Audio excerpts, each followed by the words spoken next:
Mr. Speaker, honorable members, members of the clergy,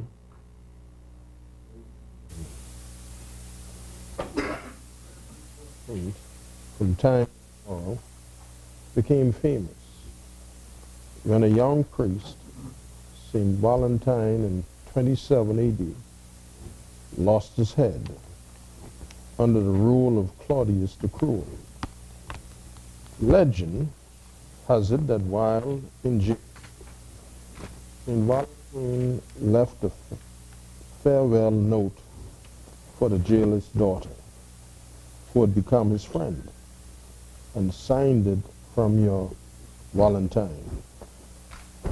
But something good took place February 14th, 1929. Sir Alexander Fleming introduced penicillin to the world's market, and many lives from there on were healed and are still being healed. Today, on this 14th day of February, in the year of our Lord 2018, is recommended the penicillin called peace and love for the solution of all the challenges and problems which we are facing. Happy Valentine's Day, everybody. Love never fails. 1 Corinthians 13:13. Now these three remain: faith, hope, and love. But the greatest of these is love. Jesus speaks 14:23-27. Replied, "Anyone loves me, he will obey my teaching. My Father will love and will come and make our home with him. He who does not love me will not obey my teaching." These words you hear not belong to the Father who sent me. Peace I leave with you, my peace I give you. I do not give you as the world gives. Do not let your hearts be troubled, and do not be afraid. John 13:34. A new commandment I give unto you, that ye love one another as I have loved you. I speak peace and love among you today and every day. Shall we pray? O Lord, our governor, bless the leaders of our land, that we may be a people at peace among ourselves and blessing to other nations of the earth. For honorable Speaker, grant to him wisdom beyond his years in administrating the affairs in this honorable House of Assembly. For our Prime Minister and members of his cabinet and all the administrative authority, grant wisdom and grace in the exercise of their duties. Grant grace to your servants, O Lord, inclusive of our opposition members, led by Honorable Philip Brave Davis, the wisdom and knowledge to carry out their duties in this honorable House of Assembly decently and in order. Now, Monday morning we prayed together the ancient prayer of St. Francis of Assisi's prayer, and now that our full complement of honorable members are in the House this morning, please join me in praying this prayer once again this morning. It's on your desk. You ready? Where there is hatred, let me sow love. Where there's injury, where there is despair, there is darkness, light. There is sadness, joy. O Divine Master, Grant that I may not so much seek to be consoled as to console, to be understood as to understand, to be loved as to love. For it is in giving that we receive, it is in pardoning that we are pardoned, and it is in guiding that we are born to eternal life. Amen. Praying now together, the prayer Jesus taught us to pray, saying, Our Father, in heaven, hallowed be thy name, thy kingdom come. Thy will be done on earth as it is in heaven. Give us this day our daily bread, and forgive us our trespasses, as we forgive those who trespass against us. And lead us not into temptation, but deliver us from evil. For thine is the kingdom, the power, and the glory, forever and ever. Amen. Love one another today. Amen. Amen.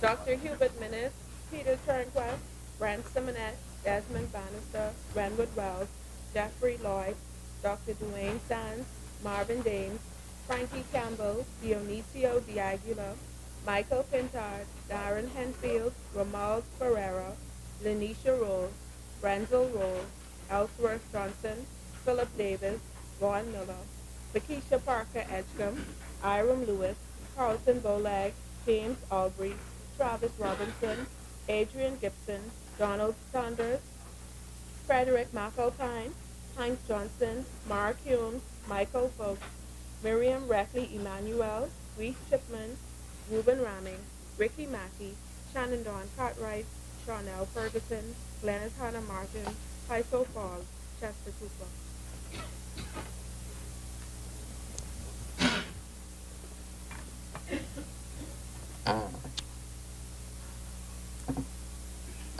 Good morning, honorable members, and happy Valentine's Day to all of you. There will be no communication by the Speaker at this time. Introduction and swearing in of new members.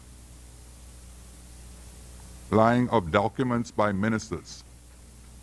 Statements and communications by ministers. The Chair recognizes the Honorable Member for Kalani.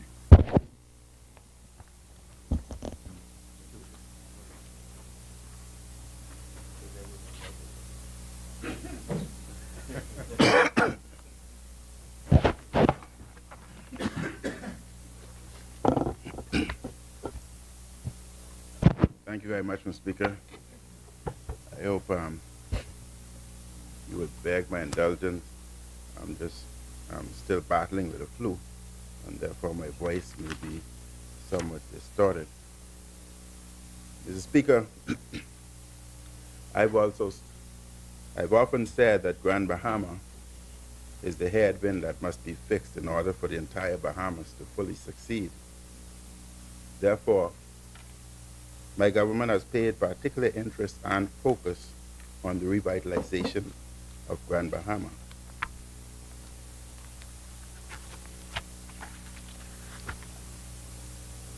We are on track to approving the sale and reopening of the Grand Lucayan, which will significantly improve the economy of Grand Bahama.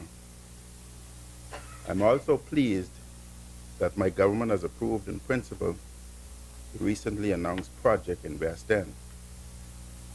Mr. Speaker, the government of Bahamas approved Oban Energies to commence an oil refinery and oil storage facility in Grand Bahama. My government has recently completed negotiating the heads of agreement, which paves the way for the commencement of this important project. This agreement articulates how this development can proceed. On Monday at 10 a.m. at the office of the Prime Minister, his heads of agreement will be signed.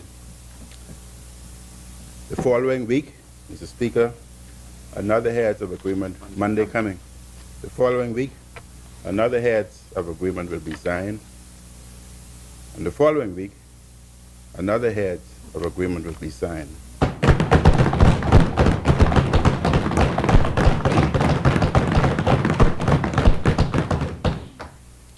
Speaker, we are on the road to revitalizing both Grand Bahama and the entire Bahamas. I am advised that Oban's Energy's management team has been involved in large energy infrastructure projects around the world and brings over 30 years of large, complex construction experience. Oban Energies has further advised that first phase will consist of 4 million barrels of crude storage, a harbor, and deep-sea loading dock to service large vessels and the construction of a 50,000 barrel per day refinery. In addition, Oban will build up to 20 million barrel liquid bulk storage facility and a 250,000 barrel per day refinery. Oban Energies have committed to creating 600 direct jobs and 1,000 indirect jobs during construction. The oil refinery has an estimated project cost of up to $4 billion US, and the terminal have an estimated project cost of up to $1.5 billion US. Mr. Speaker, this is a very significant development for Grand Bahama, and I wish to note some points from the heads of agreement. The developer shall contribute funds in the sum of $100,000 per annum to be used for community projects and the development of East Grand Bahama. There shall be established a local community advisory board to determine the use of said funds and shall be comprised of form mutually agreed to both the government and the developer. The developer acknowledges the importance of the marine environment to the government and therefore shall provide an amount of equal to $150,000 US to an accredited research institute as may be mutually selected by the government and developer. Such payment shall be made by the date that is 12 months after the commencement of construction of the terminal and/or oil refinery. The developer will use commercially reasonable efforts to use Bahamian materials, Bahamian professional services, and other Bahamian services in connection with the implementation of the development plan. The developer shall cooperate with the government to put in place and sustain during the course of the development multidisciplinary on-the-job technical skills training and apprenticeship programs designed to equip the developer's Bahamian employees with the level of technical proficiency reasonably necessary for the promotion and advancement, and shall render reasonable periodic assistance toward curriculum development at the University of the Bahamas, provided that the annual cost to the developer of the foregoing shall not exceed $100,000 or $250,000 US in the aggregate. Mr. Speaker, I think this is great news for the Bahamas, and the Bahamas will see more to come in the coming weeks. Thank you very much, Mr. Speaker.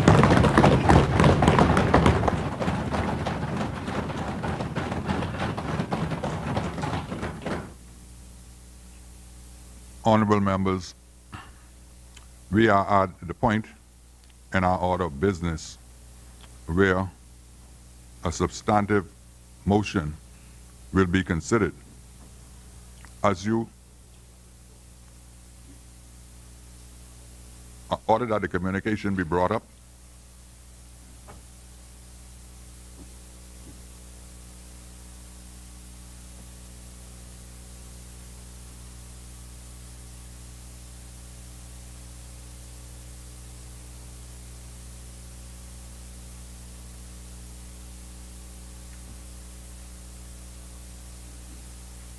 order that a communication do lie on the table.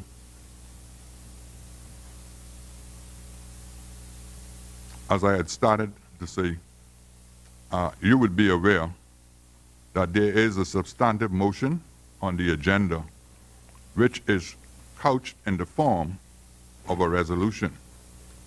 As the Speaker is the subject of this motion, I will vacate the chair and allow the Deputy Speaker to preside over the House deliberation in this matter. I now vacate the chair to the Deputy Speaker.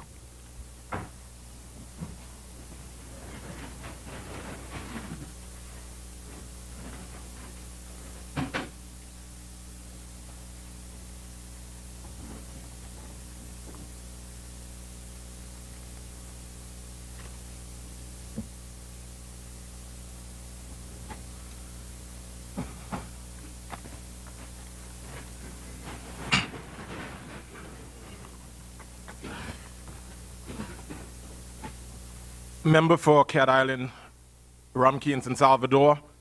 I see that the resolution notes your name. I presume that you're prepared to proceed.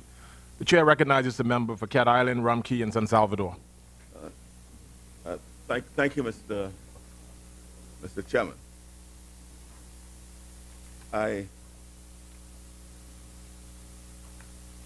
note the admonition from the chaplain about love today. That is the day of love, and this is Valentine's Day.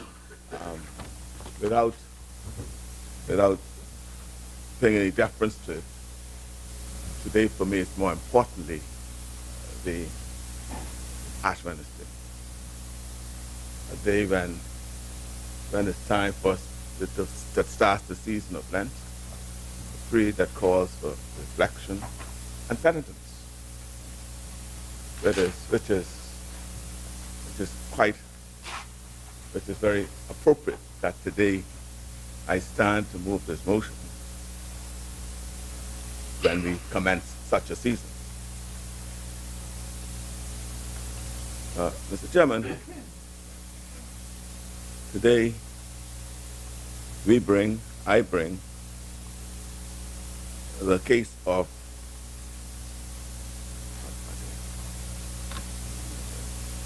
Today we bring the case of Halson Mutri before this Parliament, the member for Nassau Village, and asks the House to condemn his behavior for the following acts. And I'll describe it as this. Count 1. A statement made to the House on the 7th February in response to we do not know what. The unlawful, count 2, the unlawful, wrongful, capricious, arbitrary, and disproportionate suspension of the Member of Parliament for Engliston on the 31st of January. Count 3, the willful, malicious, and personal attacks on a private citizen in a statement of the 7th of February in this House. Count 4, attacking the staff of the House of Assembly. Count 5, disgracing the role and reputation of the office of the Speaker of the House. Mr. Speaker, just let me point out the reasons for bringing this resolution of condemnation and censure, in a sense, are more significant than the acts which led up to the events today. The primary reason is that the Speaker has descended into the fray, into the mud pit, and by doing so has irretrievably damaged the role of Speaker as we understand it in our parliamentary democracy. He is the enforcer of the rules. To do so, he must be impartial, but more importantly, seen to be impartial. His responses cannot be personal. They must be dispassionate. The Speaker is very much like a judge. In fact, the position is what we call quasi-judicial. He is the protector of the rights and privileges of the House, often described as ancient rights and privileges. You'll recall that when the House of Assembly opens after an election, at the start of the session, as Her Majesty's representative comes to the House, the door is closed in the face of that representative. And the representative must knock on the door and be granted entrance by the Speaker. The Speaker is the first commoner of the land. He defends the rights of members. He should not oppress members. The record will show that what the Speaker did in this instance was to compromise those fundamental aspects of his role. This makes his continuation in the role untenable. Some have said, looking at the map which faces us, that this is an impossible hurdle for the opposition to climb. That may be so on the plane of mathematics. However, this is not about mathematics. I remind the House that we fight on a higher plane in some matters. There ought to be consensus and agreement on how we conduct our affairs. That social construct has been destroyed and broken by the actions of the Speaker, and he ought to be condemned for doing so. This is also not a personal matter of forgiveness, as the Speaker seems to feel. Instead of being silent, having committed these grave offenses against public order and decency, he did not have the good sense to be quiet, but instead has doubled down to the point of intransigence and says he would do it again. How does he expect that going forward, without one act of contrition, his position can be tenable?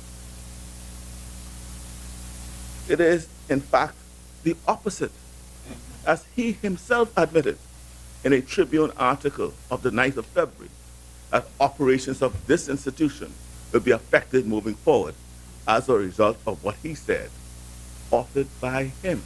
The difficulty going forward has been authored by him. Therefore, it is profoundly untenable, no matter the math. Whether we win this vote or not, his head is forever covered in shame. He is deluged in iniquity. I see much reverence are here today. He has the mark of Cain on him. And there will be a cloud over his brow in perpetuity. The ethical, moral high ground in this matter is that personal attacks are reprehensible, not allowed. He, as Speaker, is not allowed to descend into the mud pit. He must remain calm and above the fray. The record will show that he did not do that. On the 7th of February, the Speaker delivered a statement to the House, a written statement. In that statement, he called for the suspension of our colleague, the member for Engliston. The calling of the suspension was to correct an error in the procedure of the House. The act of causing the member to be named and suspended in the first instance for 2 days was wrong according to our rules. It was wrong. The rules required a motion to be made and carried for a member to be suspended. That motion to be moved by the leader of the House, or in his absence, the member acting for him. That is Rule 8810 of our rules. The member must have committed any of the specified offenses that is set out in Rule 88.4, again in the Act, in the rules. The member may be named, and in naming the member must be informed of what offense is being committed. The Speaker then invites the motion, and after the motion is made, it is then put forthwith to be voted upon. And that's after the motion is made, it is then put forthwith to be voted upon. Again, that is in Rule 88.4. The disingenuous meaning given to forthwith, as it pertains to Rule 88, is revealed upon a proper conjugation of the sentence in which it appears and the context in which it is used. Forthwith is irrelevant until there is a motion. No motion was made when the Speaker suspended and named a member. No motion was made before the Speaker, as I capriciously suspended the member from Engliston. And just so that we are clear,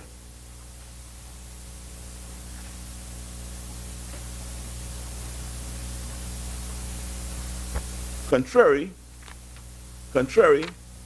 to what the Speaker said on the 7th of February, that I indicated on the 31st of January, at the time, named and suspended, and indicated at that time that the question would be put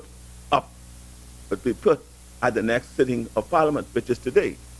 He said that he indicated, when he named and suspended his member, that he told Parliament that the motion will be put on this day. That's not what he said. And so what is so curious about it, we got the Hansard. He released the Hansard to us. So he knew what he said. But yet still knowing what he said, he came and misleads Parliament, right, to aid his disingenuous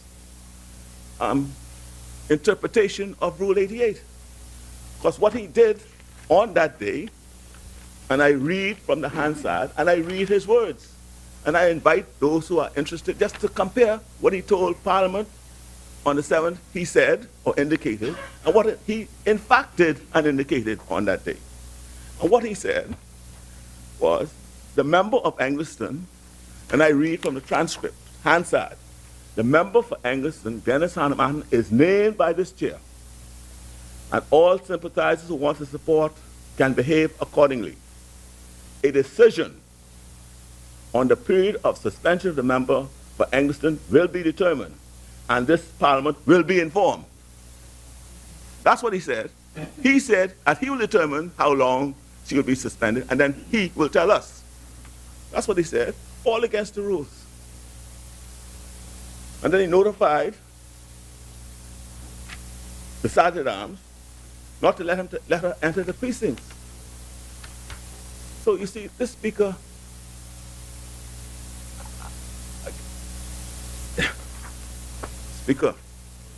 Mr. Chairman, I just read those transcripts just to show what we have in the Speaker. He would have given us the transcript we read. But yet still, having given it to us, he knows that it's very, very easy and verifiable to show that he was not telling Parliament what actually transpired on that day. His words. But then what is so interesting All of you. All of you. Just sat.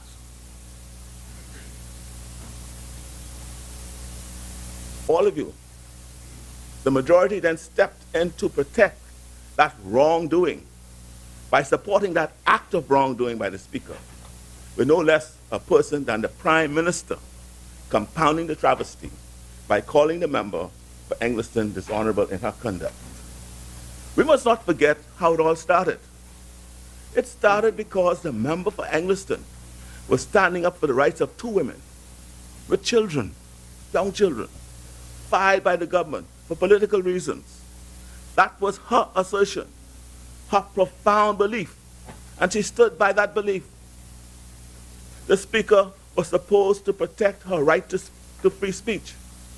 He did not. Instead, he sided with the majority and struck the matter from the record. Fine, that was his right to do, as it was her right not to withdraw when was asked to do so. After that, he was functus officio. He asked her to withdraw, she elected not to, which is her right to do, and he had the right to expunge it, which he did. He then became functus officio. Then he went further and created a situation, what I term as a double jeopardy, and sentenced the MP from Engliston a second time by suspending her for 2 days. His actions were replete, Mr. Chairman, with procedural errors. The Speaker is supposed to allow and protect the privilege of the right of access to the House. He did not. Instead, he prevented, by his order, Mrs. Hannah Martin from returning to the House on the 7th of February. This is the second violation of her privilege. What is worse, however, is that the Speaker compounded the issue, not only in the vote which he called for wrongly, in our view, but he ignored the minority again when we asked to present the facts to show him the errors of his ways. He ignored us. The Speaker refused to recognize me. The record would reflect, and you look at the proceedings, the record would reflect that immediately following the roll call of members, I stood to be recognized. The Speaker refused to recognize me. I stood to speak to the absence of the member of Engliston and to seek to bring stability and sobriety to chaos caused by the action of the Speaker in naming and suspending her contrary to the rules, as I pointed out, to demonstrate the error of his ways. I remained standing to be recognized, but he proceeded to recognize the leader of government business instead, the member for Bamboo Town. There was no doubt who rose first to speak. There was no doubt who rose first to speak. All of you saw it. Right? And I should have been recognized and heard first. Rule 8 of the 74 rules specifically speaks to the fact that the member rising first should be heard first. This is also provided for in Rule 33.3 of the 2005 rules. The Speaker has no discretion, as he believes he does, as to whether to recognize me or not once I rose. His duty was to hear what I had to say, and then he could deal with what I had to say. Either tell me, well, I hear what you say, sit down, I'll want to hear further, and sit down, whatever. But he had to recognize me, and that is what the rules say. All right? Now, unless two members rise at the same time, then he could choose to which one he would recognize. But I stood, and he refused to recognize. Again, egregious breach of the rights of members in this House. I say, on this occasion, the Speaker fell into error again, and thereafter acted in a capricious and arbitrary manner by suspending me and the other 2 members of the opposition because we were walking out of the chamber. So the flip side, you got to understand the rules. There's no rule. No, I'll get to that because they don't understand the rules either. While the speaker was speaking, I could walk out at any time, right? Except on one occasion. Anytime, any member could walk out of this, and I'll show you the rule on that as well. Right? And if you listen to someone who's been here on your side, Frank Watson, who told you what the rule was, you'll understand. Perhaps you all should consult some of your former colleagues to understand what's going on in this house. If you don't want to listen to us, right? If you don't want to listen to us, consult and learn. Right? Yeah, you could call Papa and all. Papa will help you all.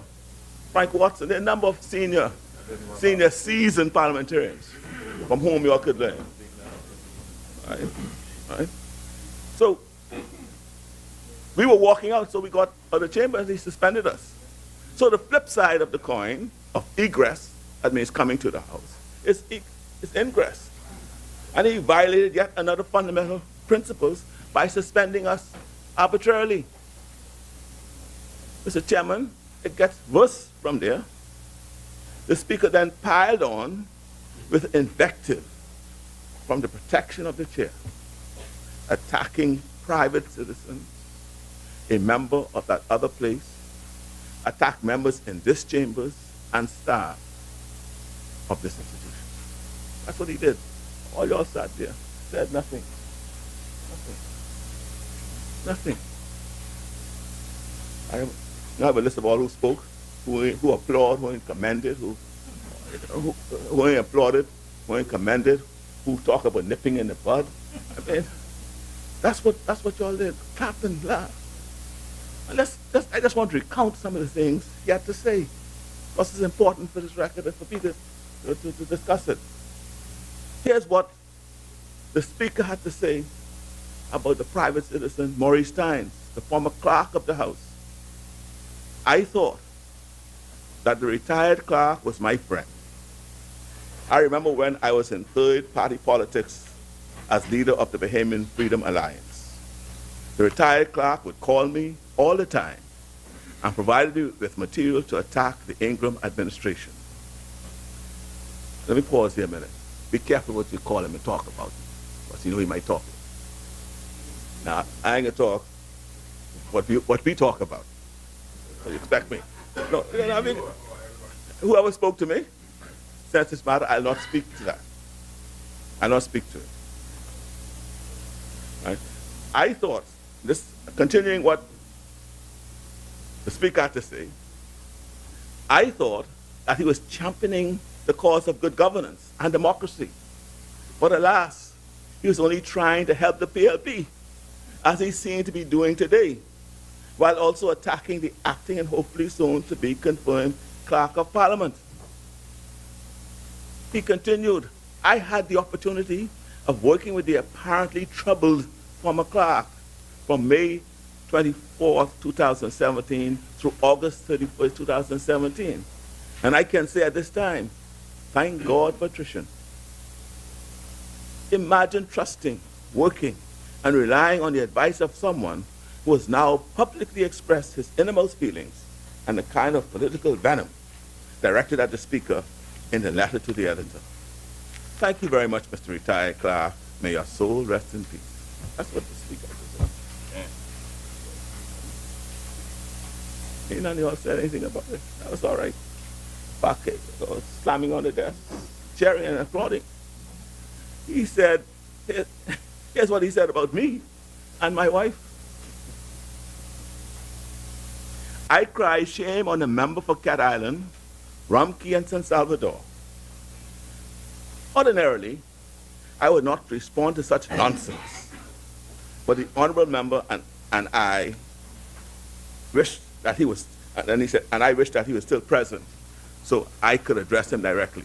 Now, I was out of the chambers, and he wished that I was present for what he had to say about me and my wife. You think he, huh? You think he's settled? You think he's all right? He wanted me to be present so he could tell me things about me and my wife and expect that to be okay. I say no more about that. All right? All right? And that's what he said. He said he has provoked the chair. I don't know how I provoked him. I had nothing to say to him in here. He didn't let me talk. He didn't recognize me. But he said, I don't know what I did to provoke him. He has provoked the chair and forced the chair to defend my integrity. When did I assault his integrity? I don't even know. You know, he said, right? Well, he should deal with me outside the house. Tell me outside the house. And I remember what I said too. Okay, well, say what you said, though. Yeah, I know what I said. Say what you said. Right? Say it on the record. I know what I on the said. record, though. Say what you said on the record. Then he goes on to say say. what you said on the record. Put it on the I record go, in the House. I go further, Mr. Speaker. While I can give you more than 90 reasons. Look, they say, while I can give you more than 90 reasons. 90 reasons. Why the member for Cat Island, Rumkey and San Salvador's allegation. Hey, y'all continue to laugh, man. I know y'all have. That's okay. Yeah, Rumkey. The allegation is absolutely absurd. I shall confine my response to the fact that I'm a married man. I'm married to a beautiful and wonderfully made Baintown woman. And I want to emphasize to the member that my wife is an indigenous Bahamian woman and that I have had over those 38 years no reason for divorce. You know, I will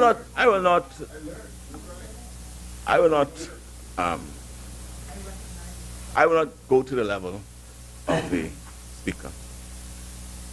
I just leave it for the public to judge, which they have been doing. And I leave those of you who know me, know my wife, know my role, and know what she's been doing, they will judge him. And I will not, he's gone low, but I'll remain where I am. And here's what he had to say about the member from that other place. The member has allowed, in my estimation, reprobates and perverts with track records of denying and hating women to insert such a ludicrous assertion into his press release. My name might begin with an M, but the first three letters are M-O-U and not M-I-T. Don't mix me up. I'm not a soft, powder puff man. I'm a real man. Okay. Real men don't do these things. Real men don't do these things. In each quotation, Mr. Chairman, there appears to be some personal and misdirected animus. Each of those persons deserved an unqualified apology and withdrawal of the words. In the case of the attacks on private citizens and the member from that other place, I'm advised that attorneys are exploring the use of constitutional remedy to seek redress against the speaker for the attacks. In the case for the member of Engliston, the House should by resolution reverse the actions of the speaker because it is a blot on her record which must be removed. The remedy and response on a whim and fancy to the member for Exuma and Ragged Island is clearly disproportionate. The speaker used a hammer when a fly swat would have done the work. In fact, he needed to take no action at all, since a member has the freedom to leave the chambers. The speaker could not have known whether the members wanted to use the bathroom. He would not have known why we were walking out. And the only rule, Mr. Speaker, for the members opposite who do not know, right, the only rule dealing with when a member may leave the chamber is when the speaker is putting a question, and that is Rule 32.2. That's the only time. If the speaker is putting a question, you could ask leave to leave. But other than that, anyone can leave at any time. Just look at Rule 32.2. So it is possible, Mr. Chairman, that for going out, restroom, whatever purpose, the member was suspended. A member who has been in this place for only 9 months, and he's amongst the mildest mannered and agreeable of members. The Speaker has whimsically and capriciously and injudiciously ruined his reputation.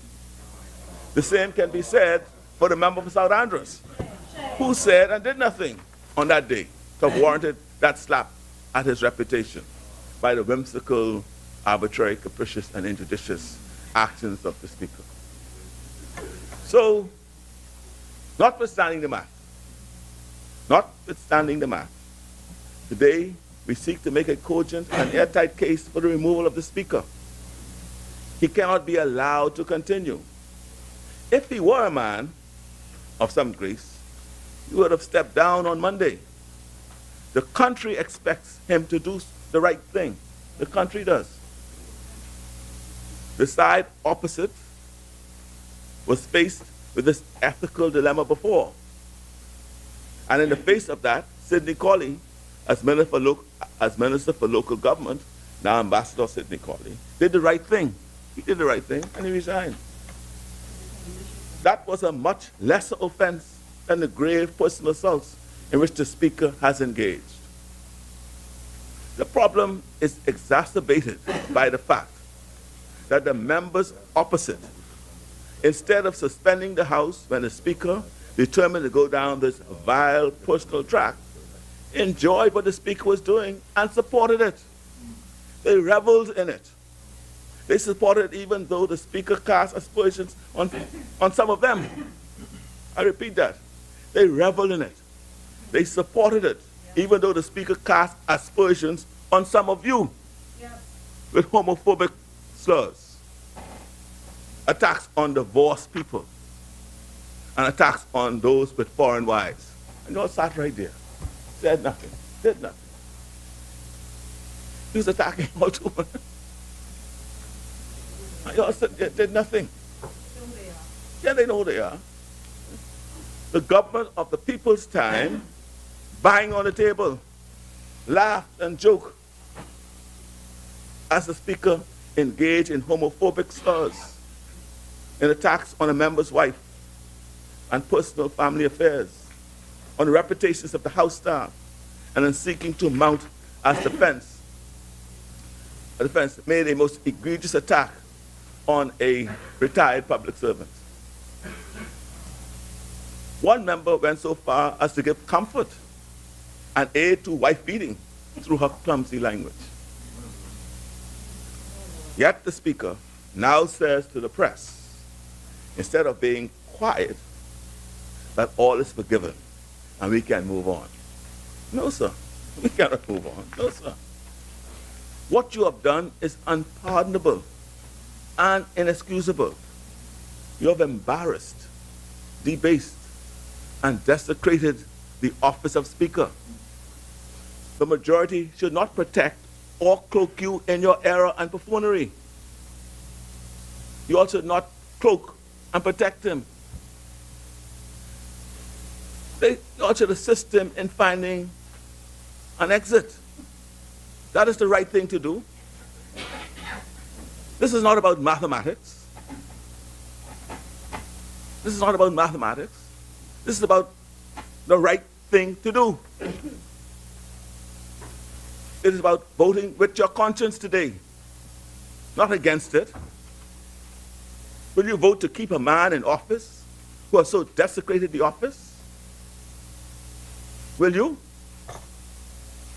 It is on a day like this. It is on a day like this. I wish we were not compelled by the straitjacket of our party system. And I hope that you all allow persons to speak who want to speak on this matter today. I repeat that, man. It is on a day like this. Oh, why say it? Why say that? No, I'm not going to. As I said, I don't disclose private conversations. So you have to. All I'm asking, see, I've been driven to say what I'm saying now because I know.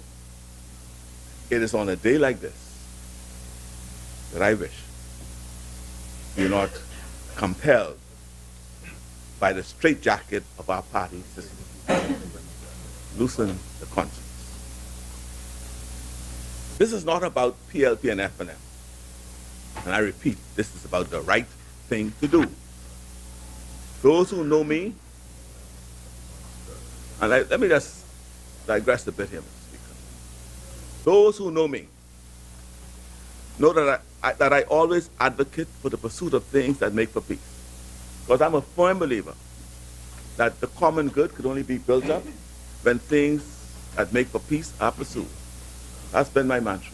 Always been. Yes, I am. Yeah. And that's grounded in me. That's in me. Right? That's why I expect you to do the right thing. Do the right thing. Right? And this I did. I did this, Mr. Speaker. Had the government hearkened to the voice of reason, we will not be here today.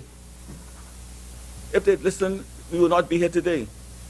Mr. Speaker, I went and I obtained a transcript of the proceedings that I read from earlier. I noted from reading the transcript that the member for Angleton was right, that the Speaker had misquoted her, casting her in an unfavorable light. The Speaker's quote appears to have been his interpretation of what she said, rather than the exact words said, even though he attributed to her exact words.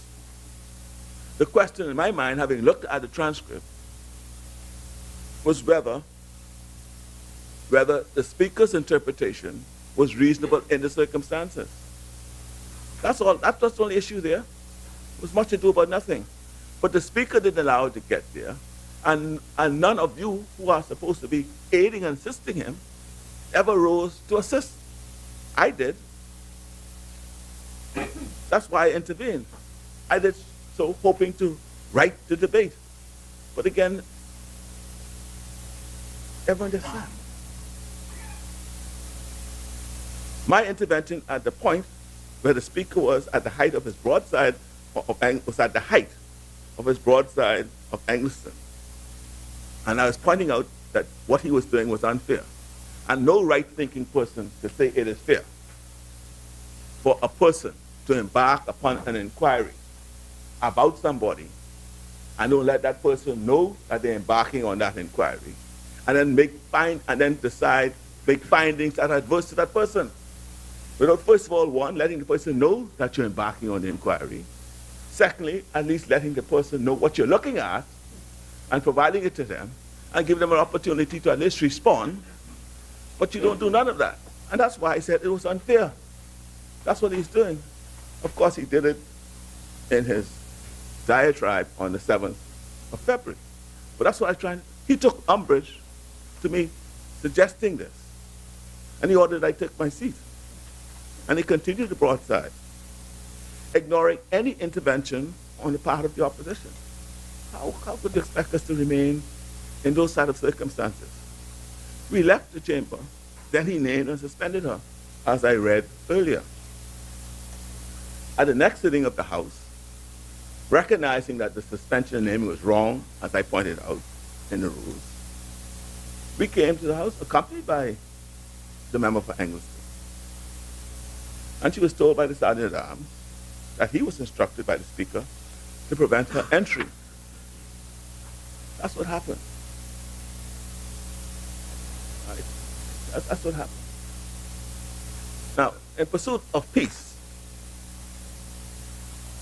Monday before the 7th, I met with the leader of government business, I think for at least 2 hours almost, or more, to determine a solution to avoid further chaos. That's what I did. I went, said, look, y'all, this is much ado about nothing. The Speaker erred in doing the suspending and naming. Here's why he erred in doing so. Here are the rules. And here, let's look at the factors that led him to do what he did. And there's a solution. Right? I went out of my way. I made a copy of the transcript I just didn't make a copy of the transcripts. I even marked, I said, see, here are the things that you should look at. I marked the lines. I said, look at it, and let's solve this matter, because this is much to do about nothing. After for 2 hours or so, he's indicated to me that fine, I understand what you're saying, but I think we need to, let's sit with the speaker and let's talk this through and get the resolution. I said, okay. He told me he's going to arrange the meeting that evening, Monday afternoon. I waited for his call. We tried to reach him after I see it was getting late. Didn't get him, right? Didn't hear from him. About after 6, I had the occasion to speak to the Attorney General. I recounted my meeting with the leader of government business. I recounted it with him, pointed out what I thought should happen. I said, now, as the government legal advisor, you might wish to intervene, and let's try to resolve this matter. We don't need this chaos. We don't need this. And he said to me, okay, well, he will meet with the leader, and they will get back to me tomorrow. And I hope, I said, before cabinet maybe. Right? That's what I said. 9:30 came the Tuesday morning. 9:45 came the Tuesday morning. Heard nothing. I called the Prime Minister. I recounted my conversations held with you, the leader of government business, with the Attorney General. I said, look, we need to work this out. This is not difficult to work out. Right? This chaos is just much ado about nothing. The speaker just have to recognize whether this is an interpretation issue, and let's move on. That's what I did. That's before, because it was wrong, and remember, for Anglican, we were coming back to chambers to do the people's work. That's why I engaged you. I was pursuing the things for peace. Didn't hear anything. Prime Minister told me that he'll make sure that someone get back to me, or he will get back to me, or someone will get back to me before the day is out. No one came back to me. During the lunch period, I tried to reach the leader. We got no call. Nothing. About 7 or 8 o'clock that night, I got a text message from the leader of government opposition business, member for South Andros, right? Because he was not feeling well. He sent a text, say, listen, they say they can move this motion. They can move the motion and suspend the member for Anglican. And then they want to debate these other 2 bills. I say, what? That's what happened. I'm pursuing peace. And what they do? They spurred me, don't speak back to me. And then what I was trying to avoid, I said, the fact that you now know that you have to move a motion for the suspension, you are thereby compounding the wrong, because you know he didn't have the power to do it. And now you're going to just compound the wrong. Gentlemen. That's what I did. And so, as I said, I just thought I would let the public know that it was nothing on their side that caused this chaos. This is all authored by them, by yourselves, authored by them. I attempted, right, to resolve this chaos, but no, the mathematics will deal with it. But as I said, Mr. Speaker, Mr. Chairman, this is not about maths. This is doing what is right. Speaker, if we were in the civil arena, outside this Parliament, the Speaker would have been sanctioned for libel and possible criminal libel for what he alleged on 7th February. If he were a judge, actions would have been taken for his removal from office. The High Court of Parliament is being asked to try this case. The Court of Public Opinion is called upon to condemn the Speaker's conduct, which we are doing. You know, I wish to read the words of the Nassau Guardian in extensio, and I adopt them as my own from the editorial of the 12th of February. As you know, Mr. Chairman, the Nassau Guardian has been an adoring ally of the FNM. And here's what they said under the headline, "The Speaker went too far." And I read it, Mr. Speaker. As I said, I adopted it. You adopt it. A Speaker in a democratic House of Parliament should be an impartial judge. He should seek in his actions, rulings, and utterances to ensure the rules and dignity of Parliament are maintained. In democracies, Parliament is a place where social conflict should play out absent of violence. Different interests, ideologies, parties, and people should clash, with the hope that good governance and good policies emerge. It's the Speaker's job to manage all that. In the most developed democratic parliamentary traditions, those speakers are from particular parties. Once elected or selected, they no longer caucus with their side. This is to further the notion that a speaker is an impartial custodian of Parliament. Speaker Halson Moultrie embarrassed himself and demeaned the office of Speaker and the House by his actions on February 7th. He went on a tirade from the chair, directed at former Clerk of Parliament Maurice Tynes and Leader of the Opposition Philip Brave Davis. He called Tynes a troubled man who executed a politically motivated attack on him.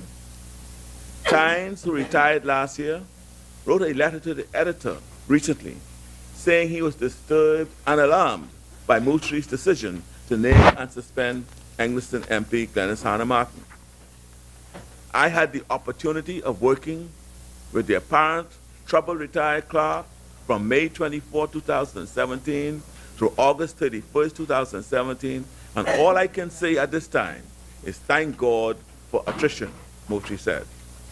Continuing this article and editorial, imagine trusting, working with, and relying on the advice of someone who has now publicly expressed his innermost feelings at the kind of political venom directed at the Speaker in a letter to the editor. Thank you very much, Mr. Retired Clerk. May your soul rest in peace. Continuing the editorial. Continuing the quote. Davis, Exhumer's and Ragged Island MP Chester Cooper, Mangrove Key and South Orange MP Pisces Forbes gathered their belongings and exited the chamber as Moultrie rambled. The Speaker asked them to sit. When they didn't, he suspended them for 2 sittings. All 4 of the opposition Progressive Liberal Party members were suspended. It got worse. Quotes continuing, Moultrie added homophobia and xenophobia to his rant. He said he is a real man, not a soft powder puff man, and accused Davis of allowing reprobates and perverts who deny and hate women to insert ludicrous allegations into his press statements. He was trying to attack a PLP member by suggesting the person is gay. There's nothing wrong with being gay, of course. We don't know if the person is or is not. Our society, however, is very homophobic. Moultrie wanted to demean this PLP by his suggestion. Moultrie made allusions to, in criticism of the Leader of the Opposition's wife being foreign-born without naming her. While I can give you more than 90 reasons why the member for Cat Island, Rumkey, and San Salvador's allegations is absolutely absurd, I shall confine my response to the fact that I am married to a beautiful and wonderfully made Baintown woman for the past 38 years, he said. And I want to emphasize to the member for Cat Island, Rumpkins, and Salvador that my wife is an indigenous Bahamian woman and that I have had over 38 years no reason for divorce. Continuing this editorial, which I read extenso. Moultrie's tone was petty and immature.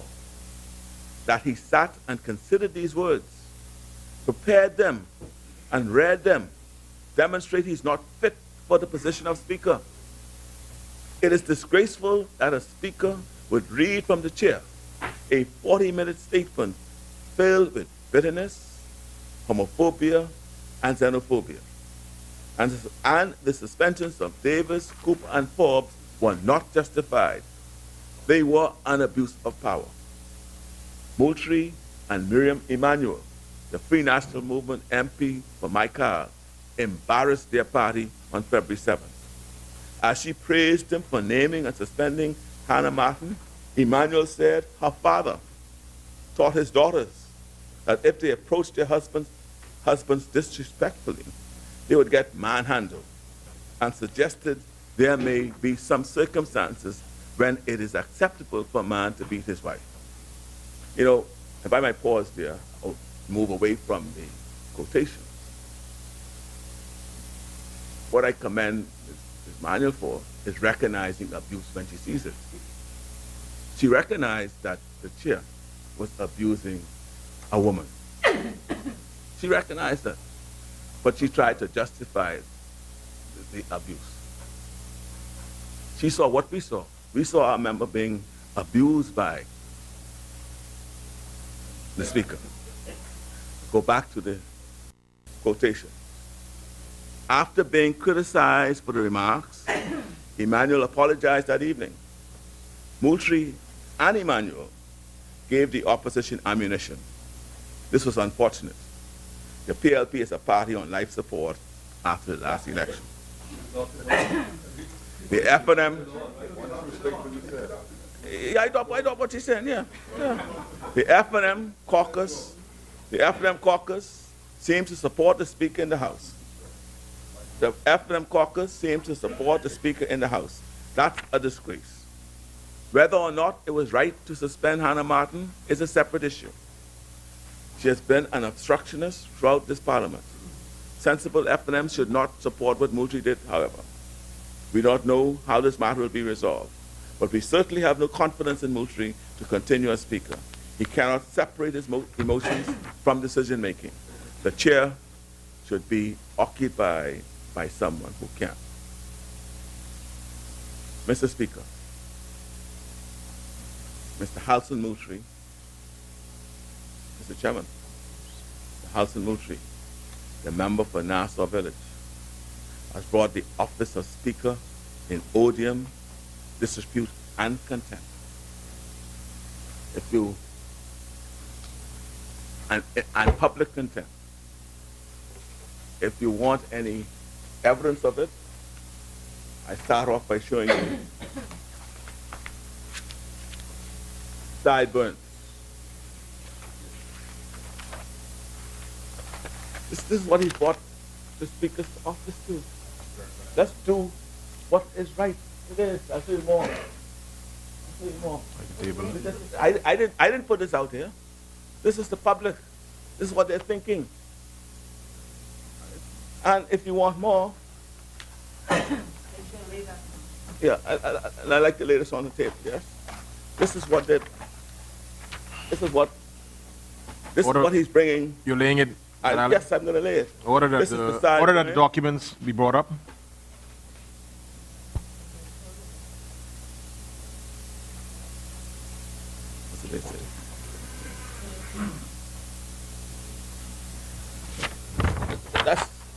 That's what he's brought our house to. And if you want... One second, Kevin. Yeah. Order that the document do lie on the table. That's what he's brought this house to. And if you want further, let's check this picture of disgrace. This is the Respondent's Guardian. I'm just saying, this supports my contention that the member has brought the office in disrepute and public contempt. Are you going to lay that too, Cat I Island? lay this too. Order that document be brought up.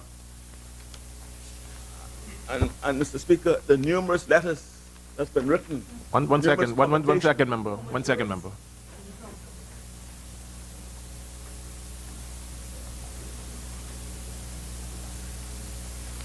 Mr. Speaker, and the numerous Order that the document do lie on the table. the numerous letters to the press, numerous commentary in the public domain, right? From all sides of the divide. See, if it was coming from PLP, you say, well, that's PLP inspired. But all sides of the divide, all sides of the divide, have come up with the unanimous view. And the only that Mr. Moultrie has brought the office of the Speaker in odium and contempt. And as such, he should not continue in the post of Speaker. Mr. Chairman, the 4 members of Parliament for the Opposition Progressive Party will speak to affirm this motion. And the motion reads, if I may,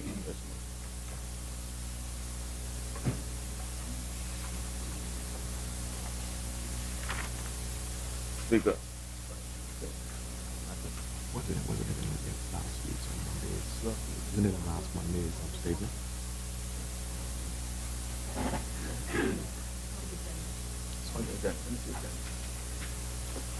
I had it here.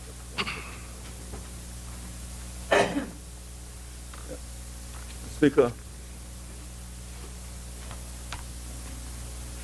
the motion reads, resolved that this House has no confidence in Halson Moultrie as Chair Speaker of this Honorable House because he is inadequate in many respects, which I laid out, has failed to carry out his obligation as Chair, which I laid out, finding out the breaches of rules that he's engaged in, and he's made decisions detrimental to parliamentary democracy, which again, we have laid out. I think the case has been made. It's just whether we will be restrained by the straitjacket of party politics and allow maths to trump what is right in all these circumstances, Mr. Speaker. As many. Do we have a seconder? The Chair recognizes the member for Angliston. Well done, Cat Island. Well done. Listen. Thank you.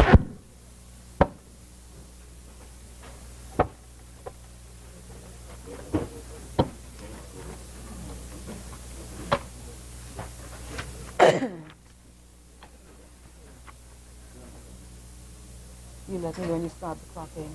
Okay. Thank Chair you. recognizes the member for Angliston. Yes, Mr. Speaker.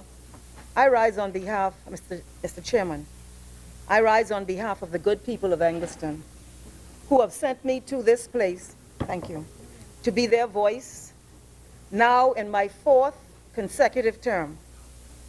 I do so having been most recently excluded from this honorable parliament. And I rise to second this motion expressing no confidence in the Speaker of this honorable House. Mr. Chairman, it is for me most regretful that we in the opposition have been compelled to move such a motion. We supported the Speaker's appointment when this House first met 9 months ago. Angliston was hopeful that the Speaker, the member for Nassau Village, Mr. Halson Moultrie, would fare well despite the complexities and heavy dynamics of these proceedings. And despite his being a first-time member of this House, I hoped that he would appreciate that there would be some learning curve involved in his acculturation to this post. And I have had the privilege, Mr. Speaker, to serve with 3 other speakers before now. But the actions and words of the Speaker delivered last week in this honorable House, his demeanor and attitude are without precedent in my experience. They were in contravention to the rules of this House and a violation of the honored conventions which have governed this Parliament for generations. His conduct has shocked the nation, led to public outcry and widespread commentary, and embarrassed our Honorable House. But what has been equally or perhaps more shocking is the endorsement, the commendation, the laughter, the banging on the tables and gleeful support by members who sat in this House in apparent appreciation of this gross departure from the standards of this Honorable House, a matter to which I will return shortly. It is ironic that in last week's ugly proceedings of this House, the Speaker would begin his remarks by quoting Corinthians and the meaning of love. This was to be the first of many biblical admonitions piously enunciated by members in this House to support what, by most accounts, was a gross departure from decorum by the Speaker and, by extension, this House. This unfortunate spectacle found its genesis in a debate some 3 weeks ago when I sought to bring attention to the plight of two women who were fired as airport managers on the island of Eleuthera. It is my firm view that these women, Danielle Gibson and Holly Pierce Barrett, were fired because of their political affiliation. They were both high-performing officers in the employ of the Airport Authority, yielding very positive returns on their efforts, and by all accounts, bringing strong leadership and deemed to be valued employees. Despite the minister with responsibility for airports, the member for Freetown, being present in the chamber during my contribution, who did not take exception to my assertions, it was the member for Elizabeth, the Minister of Health, who, as the whole country knows, has more than enough issues on his hands with the failing state of health care in our country. He took to his feet to require me to withdraw my comments, which I refused to do. The Speaker challenged me to withdraw the remarks if I could not prove them. I averred that I would not withdraw the comments because I know the reason they were terminated and that it was based on the politics in those communities. I remained firm, Mr. Chairman, that I would not withdraw, but the Speaker was free to expunge my words if he chose to do so. And as he had previously intimated, he would. Carmichael then stood to accuse me of engaging in what he called an obscene demonstration and sought to have the entire debate of Angliston struck from the record because he said it was not relevant. In my view, a ludicrous position, but the Speaker seemed to entertain it and advised that he would rule after the luncheon break.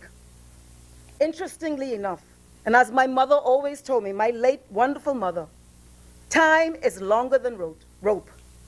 Just a few days ago, a story appeared in the Tribune on the termination of these two women. And I have it handy. Sorry. And it was an interview with the Minister of Tourism and Aviation. He had and it says, Tourism and Aviation Minister, and I will lay this. Dionisio Diaghilev has suggested the political leanings of the two Progressive Liberal Party supporters may have played some part in their firing from airports in Eleuthera. He told the Tribune the two women did not have excellent job performance. It's not true, but this is what he said. And unwisely and overtly showed that they were supporters of the opposition party and while working for the government. However, he rebuffed assertions that they were being victimized. Mr. Diaghilev, when contacted Monday, insisted the women were not fired at his direction, but instead said the board of the Airport Authority determined they were not suited for their roles. Emphasizing he does not get involved in the minutiae of personnel decisions, he referred the Tribune to James Pinder, the chairman of the Airport Authority, for answers. But Mr. Pinder expressed surprise yesterday that he did this, saying, I have absolutely nothing to say about that issue. I have no idea, Speaker. But this is you said you're going to... I will may lay everything at the end, Speaker. I'd rather you do it now, unless you're going to refer back to it. It takes the time away from my presentation. I will lay it there, Mr. Speaker. That's the norm, that to lay it at the end when you complete a presentation. This government, which controls this House, would wish to muzzle Angliston, expunge the debate of Angliston, stifles free speech of Angliston in this House, prevent Angliston from raising the plight of ordinary Bahamians. But that will not happen, Mr. Chairman. That will not happen, Mr. Chairman. This government, which controls this House, Speaker, sorry, now after the luncheon break, going back now to the request to expunge my presentation, during the same session, the Speaker apparently conceding that he could not strike my debate from the record, but in keeping with the apparent objective of applying pressure to me instead, asserted, and I quote, "No statement from any member should ever come or be directed to the chair that, quote, doesn't matter or I don't care what the chair rules. You could do whatever you want to do." He then said he can pull the Hansard. I insisted to the Speaker that my words were not importing the meaning that he was attaching to them.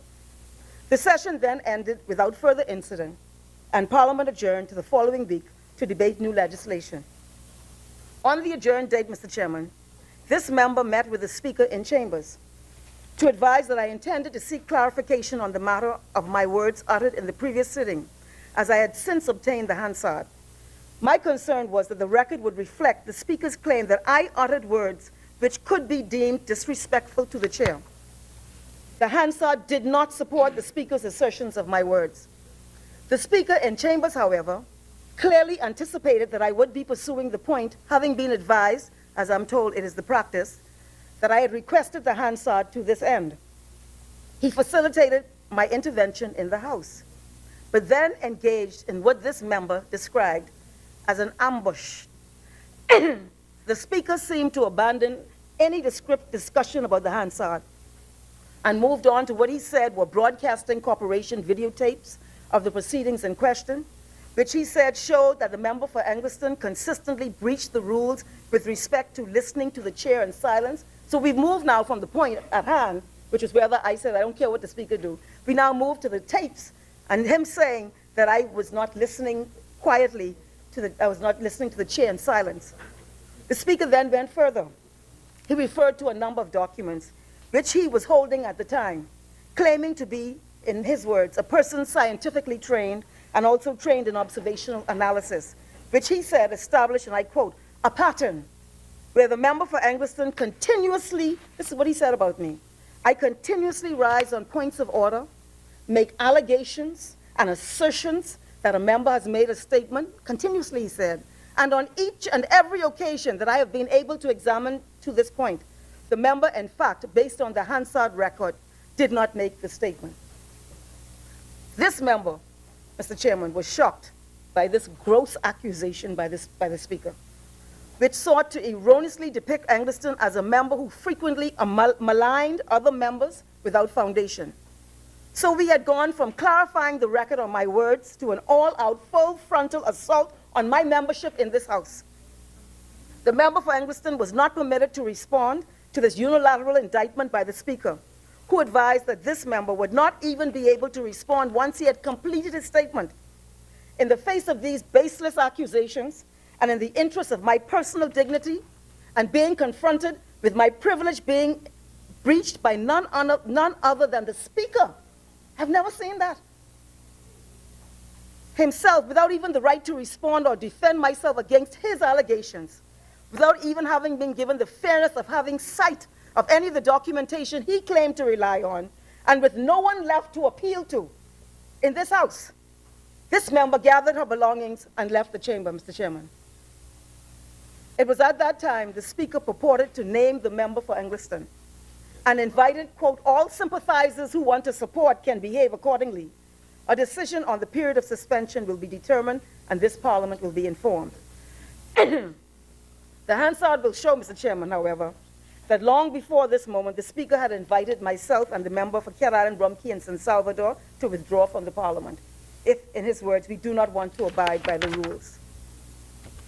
I have since had sight of the documents the Speaker relied upon, which he apparently later laid, and I invite the public to review them. And they're here, newspaper articles and Hansard requested by Carmichael, not me. He said me requesting, one was by Carmichael. When you have a look at, you'll see it was one of the requests you made.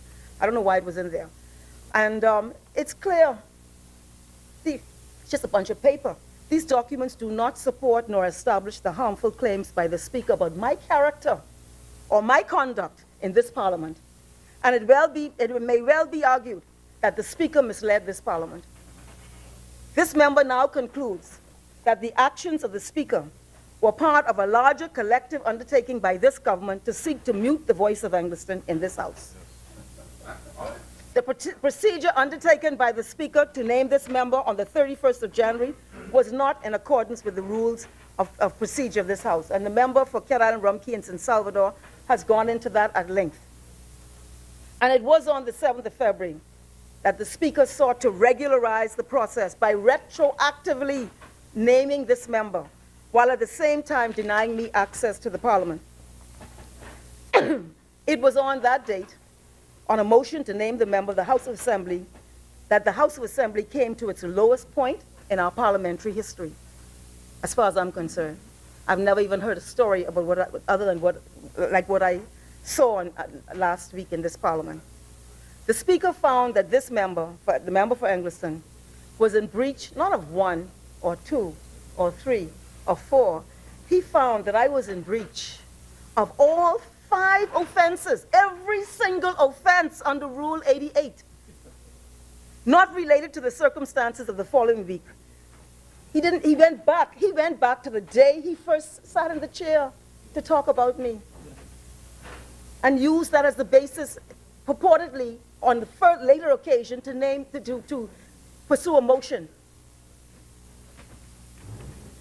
And, Mr. Speaker, I was going to go into the role of the Speaker, but the member for Cat Island has done that appropriately. One of the chief features, however, is that he must be impartial. There's a reason he does not engage in debate. There's a reason for that. On the 7th of February, however, the Speaker descended from his lofty chair of impartiality and decorum and launched attacks of the most personal and demeaning nature on members and on persons outside this House. Language which might be described as hate speech, directed at the member for Cat Island, Rumkey, and San Salvador, and his wife, and on the member for Angliston, and on the former clerk of the House, and on the chairman of the Progressive Labour Party. And we have the examples here. I mean, if you want to elucidate it, we can, Mr. Speaker. Speaker, if you look at page 5 of the Hansard, because he had a speech, but he sort of ad-libbed. Page 5 of the Hansard, he says, you see, Mr. Retired Clerk, newness is what the doctor ordered. Listen to this language. To clean up the pus and oozing wounds brought about by contaminated and corrupt thinking in this Parliament. Yeah. This is what the Speaker said. And then he's speaking about the character of a very senior public servant who served for almost 40 years under 4 prime ministers, including Lyndon Pindley, and who has served with honor. And this is what we heard in here. And then again on page 15 of the Hansard, he speaks to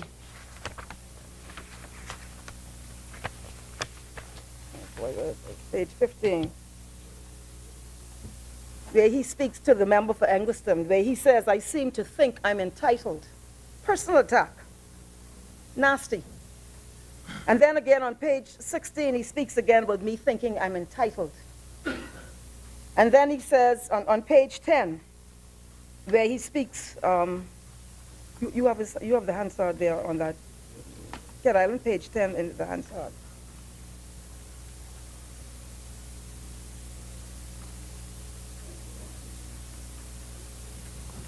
I'll come back to, you have it here? Page 3, yeah. And on page 10, he says, thank you. He says,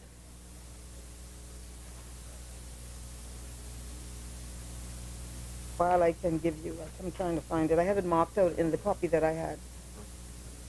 Anyway, it's where he speaks to, hold on.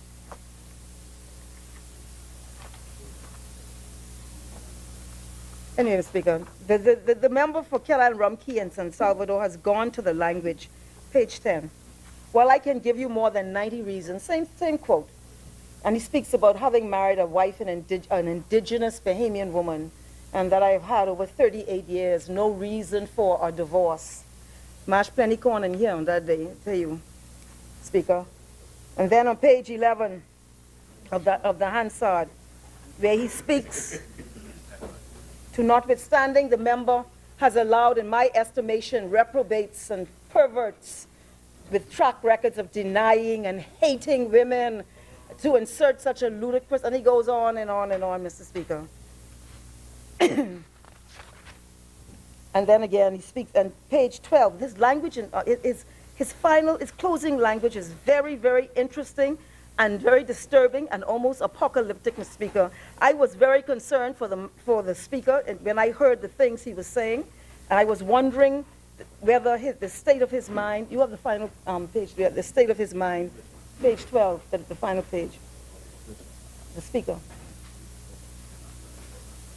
Answer. And thank you. This is the language he uses, Mr. Speaker. He speaks about, he says, in conclusion, let me assure all members that it is not a personal matter for me. I am not ashamed of the gospel of Jesus Christ. This is after all those assaults. And as a believer and ordained minister, I am guided by Ephesians 6 and 12. For we wrestle not against flesh and blood, but against principalities, against powers, against the rules of darkness of the world, against spiritual wickedness in high places. And then he says this, the decorum, dignity, and fidelity of this parliament will be maintained. All principalities, darkness, and wickedness will be withdrawn, expunged, suspended, and driven out by expulsion, and members, I would advise you to govern yourselves accordingly. This is very peculiar language, and it makes me wonder very deeply about the mind of the member, the speaker, Mr. Speaker.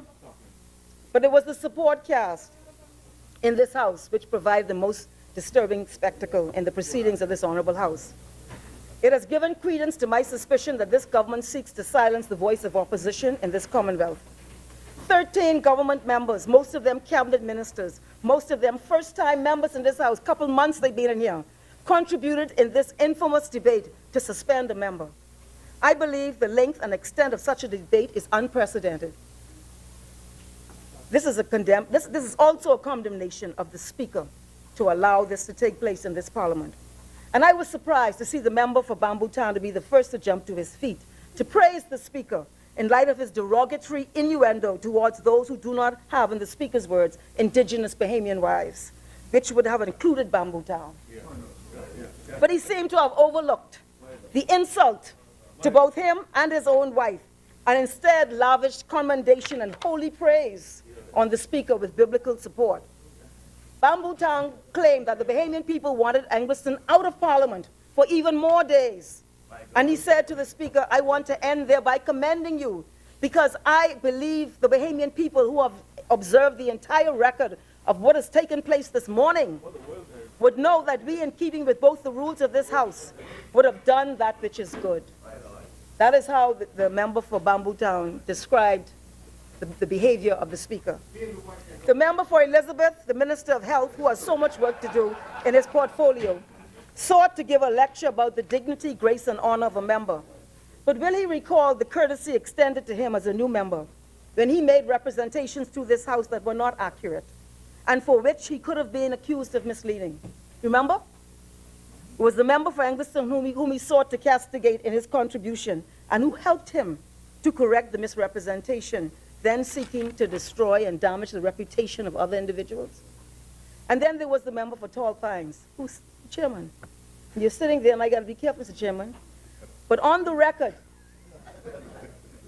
the member on the record sought to put, well, yes, Tall Pines, not the chairman.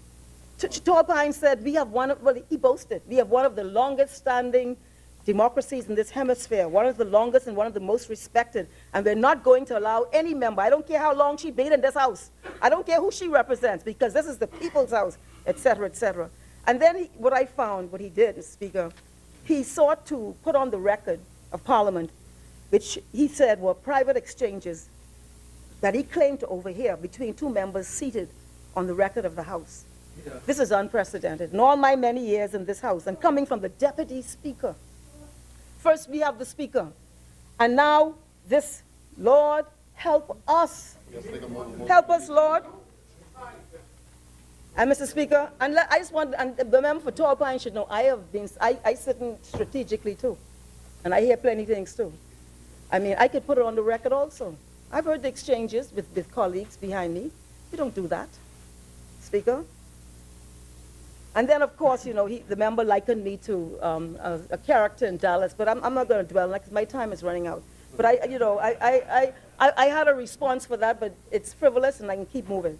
And then we had the melodious eloquence of the member for South Beach, the esteemed Minister of Education, who was equally or perhaps more effusive in his praise of the Speaker's behavior than any other member in this House. South Beach, in his signature Shakespearean-like prose, tells us of the Speaker being seized with a, quote, sense of humility and respect. He congratulated and endorsed his words, the Speaker's words, and expressed, quote, how grateful I am to you, sir, for assisting in extinguishing the galloping culture of slackness that we find in our Bahamian society, one that seems to be seized with this mindset poisonous in which our people seem to think they can do as they please. He spoke of being, quote, so proud of the Speaker today. And so, sir, this nation honors you for assisting in a manner which is before the entire country by way of the visual media, which is television, known as television, in beginning to assist us, especially in the Ministry of Education, to advise our young people, those beginning at approximately 3 years. He set this up, the example for 3-year-olds, said to about 17 that there is a responsibility to obey the rules and regulations. And so in a most paradoxical and puzzling presentation, the Minister of Education held up the display that shocked the nation for its vitriol and bigotry as the shining example for our nation's children. Fort Charlotte, and he ain't here. Oh, on the other hand, suggested my integrity in this House was in question.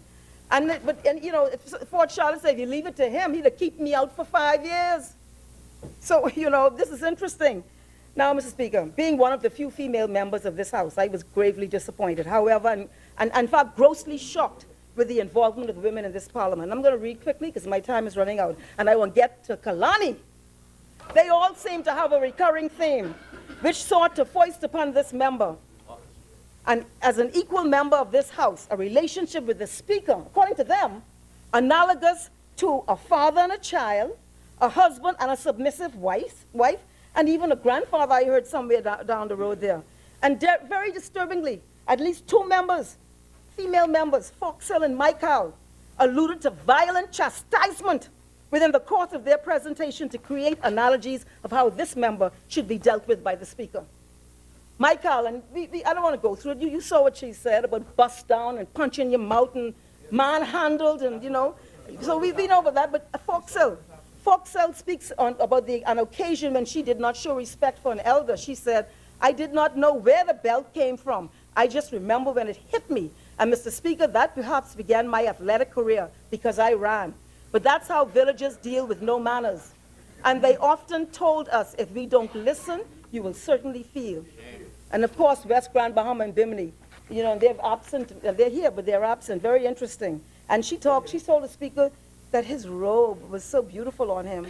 You wear it well and conduct yourself quite exemplary while in it, she declares. And the member for Seabreeze repeated over and over that the member for Eglinton had to be, quote, nipped in the bud. She may have repeated that chant more than 10 times in her presentation. Both she and the Deputy Speaker referred to me as popcorn, alluding to my advocacy in the interest of the people I represent, including those 2 women, which led to all of this. And most specifically, when I served as leader of opposition business in the House. Well, you can get up when you're the leader of opposition business. That's your job. This performance of the women in this House has failed to meet the standard of the great women of their own party, including the likes of the legendary Janet Boswick, who continues to fight even to this day. I saw in Freeport the other day for the rights of women in this country. The Speaker, Talia Johnson, who acquitted herself with dignity and acumen as the only woman yet to serve. And then, you know, there's an article by Gaynell Curry, who used to serve in the Ministry of Social Service, and we got to find out why she's not there anymore. But she has an article on why these women are speaking this way about other women. What is the psychology happening there? And Mr. Speaker, the member for Kalani, you know, he spoke about the proceedings of this House are being televised throughout the Bahamas. And then he said, in fact, throughout the world. And then this is his words, our young kids are watching, parents are watching, men, women, and they are watching our behavior. They are watching our activities, how we respond. They are watching our mannerisms and how we respect each other. And it saddens me as Prime Minister to have a member, the behavior displayed by the member of Angliston is totally dishonorable. If this disrespect continues throughout and affects our law enforcement agencies, then there's complete disruption by a society. No respect for the law. We become a lawless society. I only want to say, Mr. Chairman, if one wishes to see a display of dishonorable behavior, Google on YouTube the naming and suspension of Kalani in 2013, when he was leader of the opposition, at which time Kalani accused a fellow member in this House, no less than a serving Prime Minister, and of corruption, and could not provide one shred of evidence to support it when challenged. The then Speaker asked Kalani to withdraw it 14 times, he said. Withdraw it 14 times. The Speaker asked him to withdraw it, and he refused. He was named by the Speaker and asked by the Speaker to leave the chamber. But the member for Kalani refused to leave the chamber. His conduct necessitated the involvement of many police officers to effect his removal. He created disruption and brandished placards in this honorable House. It was the intervention of the then member for Long Island which diffused the escalating situation, and he eventually left the House. East Grand Bahama, you were right there resisting the police. The member for Kalani is not qualified to call anyone dishonorable. In hearing his words about respect for the police, one would have to do a double take. And indeed, I'm reminded of his words outside the courtroom on the occasion of the Cabbage Beach vendors' arraignment in magistrate courts, where he said the following of the actions of a police officer. Why have they not been brought any charges against the police who was kicking at one of the defendants while on the ground? This is overt police brutality, so they're not bringing charges against that particular inspector because he's PLP, and he goes on and on and on. And this is a matter before the court. And the Prime Minister today, who was then the leader of the opposition, speaking about what was, sorry? And when we think of dishonorable, we wonder what those vendors are saying, what was promised by Kalani that their convictions would be expunged. And so, Mr. Speaker, as I am compelled to wind down, what the country saw and what Angliston was subject to can only be likened to a kangaroo court, during the course of which the entire opposition was suspended from the House. This disclosed systemic failure. Members' characters were maligned and demonstrating that for purely political expediency, the honorable members of this House would commend, recommend, praise, and hail conduct that shocked and dismayed a country. And the Speaker sat high and presided over the dismal spectacle, Mr. Speaker. All 13 members, Mr. Speaker. And, Mr. Speaker, it is in there. So, Mr. Speaker, I am asking that the speeches of, and I actually want to say that I've been in a parliament before with a Prime Minister who takes control of these situations. That there was no leadership in this parliament, none that could have rescued a situation. So, Mr. Speaker, the speeches of all 13 members should be expunged from the record. It is in their interest that this is done. For while they sought to condemn this member, they condemned only themselves. Michael must apologize to this member and to this House for her very unwise comments and unkind analogies. The Speaker has shown, even in the aftermath of it all, that he is unsuited for this role, and he should do the honorable thing and step down. His perverse words and rulings now serve as precedent. This is the important thing. They serve as precedent in this parliament, in the Commonwealth of Bahamas, and that cannot be permitted. That has to be addressed by this parliament. The record must be rectified. Thank you, Mr. Chairman. Thank you, Angliston. As many. Chair recognizes the member for Bamboo Town. I move for a 5-minute suspension. It's been moved and seconded that the House suspend for 5 minutes. As many that are in favor would remain seated. Those opposing would rise. You can't rise on a suspension. The House is hereby suspend for 5 minutes.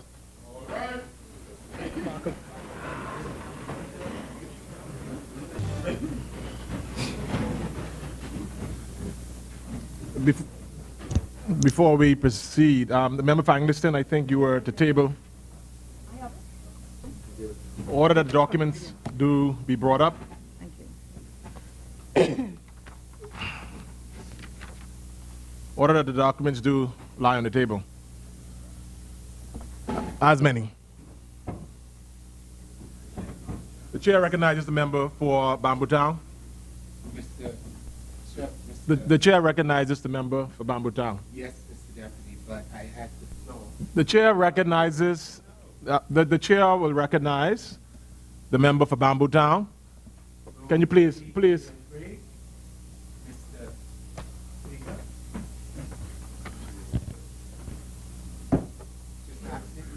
We suspended. The member was on the floor when we When two or more members rise, the speaker or the chair may call upon the member who, in his opinion, first rose in his place. As the chair, the member recognizes the member for Bamboo Town. Mr. Chair. Please, Pine Ridge, please. Mr. Chair. The chair will recognize all members if and when the appropriate time comes. The chair now recognizes the member for Bamboo Town. Please be seated, Pine Ridge. Thank you. The chair recognizes Bamboo Town.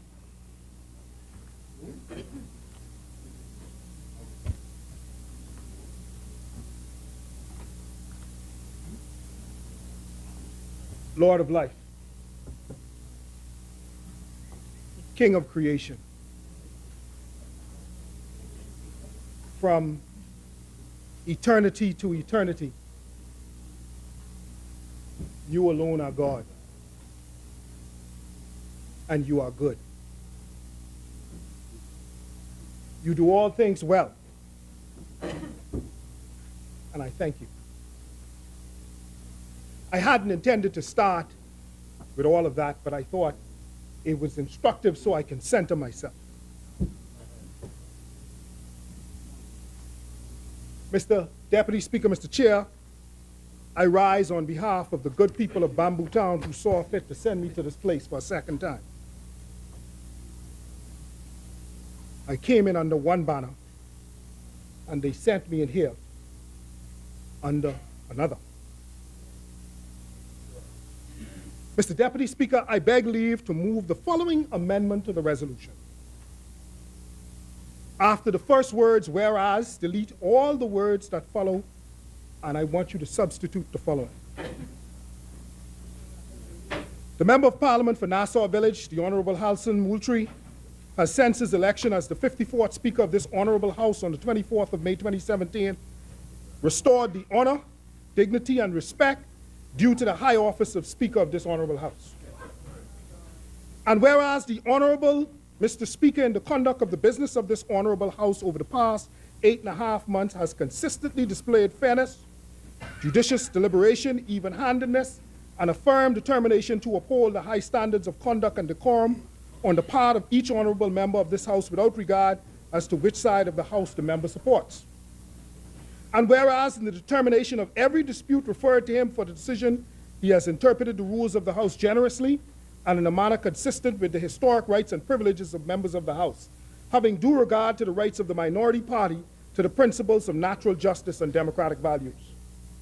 And whereas on the 31st of January 2013, the Honorable Speaker responded 2018, the Honorable Speaker responded to the repeated disruption and disrespect to the chair displayed by the Honorable Member of Parliament for Engliston by naming the said member. And at a subsequent meeting on the 7th of February 2018, the Honorable Speaker, faced with the apparent persistent disrespect for the chair by the Honorable Members of Parliament for Cat Island, Rumkey and Sansal, Exuma and Ragged Island, Central and South Andros, who refused to take their seats and remain standing in open defiance by suspending the said members for 2 sittings of the Honorable House. And whereas the complaints of the Honorable Member of Parliament for Engliston could well have been made at an appropriate time and in a manner in which, while disagreeing with the Speaker, nonetheless could have shown respect for the chair and the high office of Speaker, and at the latter meeting, the Honorable Member of Parliament for Cat Island, Rumkey and Sansal, Exuma and Ragged Island, and Central and South Andros could similarly have registered their disapproval of the Speaker's order after having taken their respective seats. and rising at appropriate time to express any reservations or concerns in a respectful manner to be expected of members of this honorable House. And whereas the consistent disrespect shown to the chair and to the honorable speaker in this place, coupled with the personal attack and aspersions cast in a press release outside of this place, provoked a response by the speaker. And whereas the ruling of the honorable speaker to maintain order and respect for the chair and due order in parliamentary debates and exchanges of views is directly supported by the weighty precedents and authority recited in Erskine May's parliamentary procedures.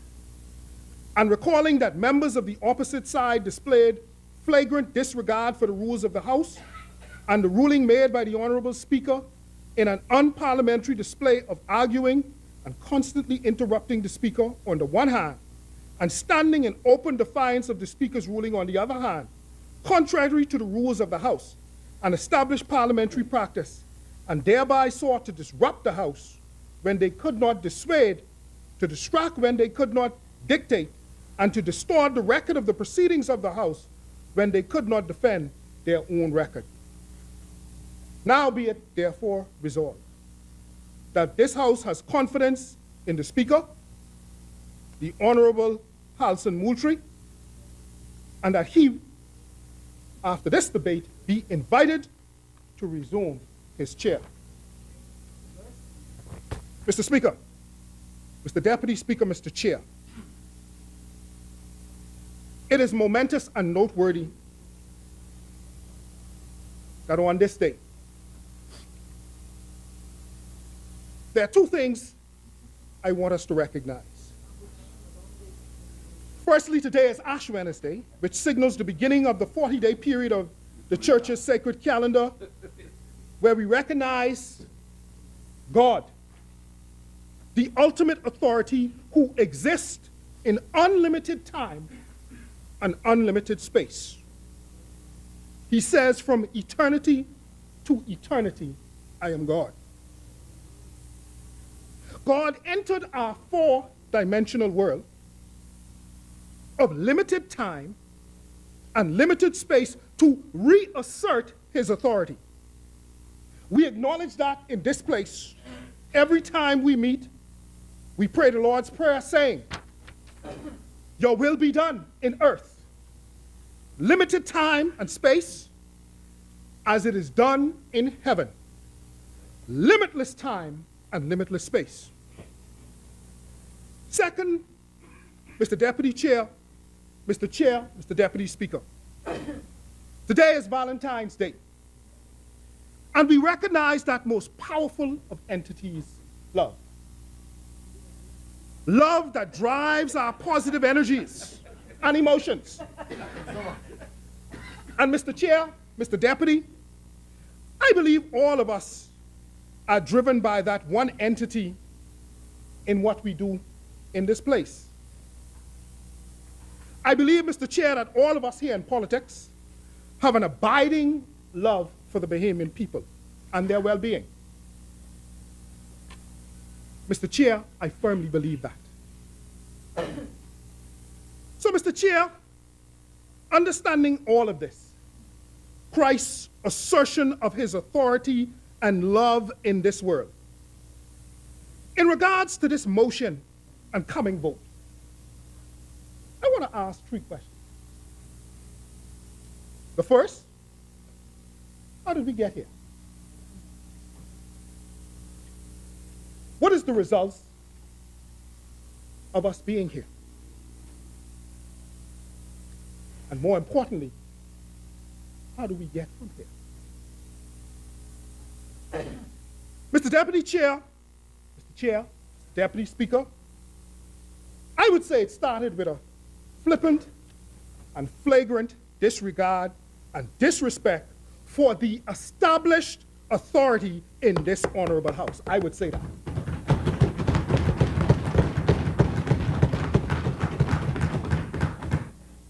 The side opposite would say, we got here by an act of civil disobedience. not a trip to the bathroom.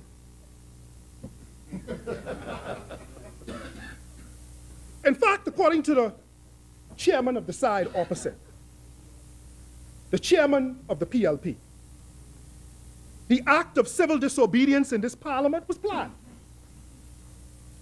It was planned and orchestrated with the intent of getting the government to overreact, thereby giving the opposition a cause to grandstand and to derail the people's agenda.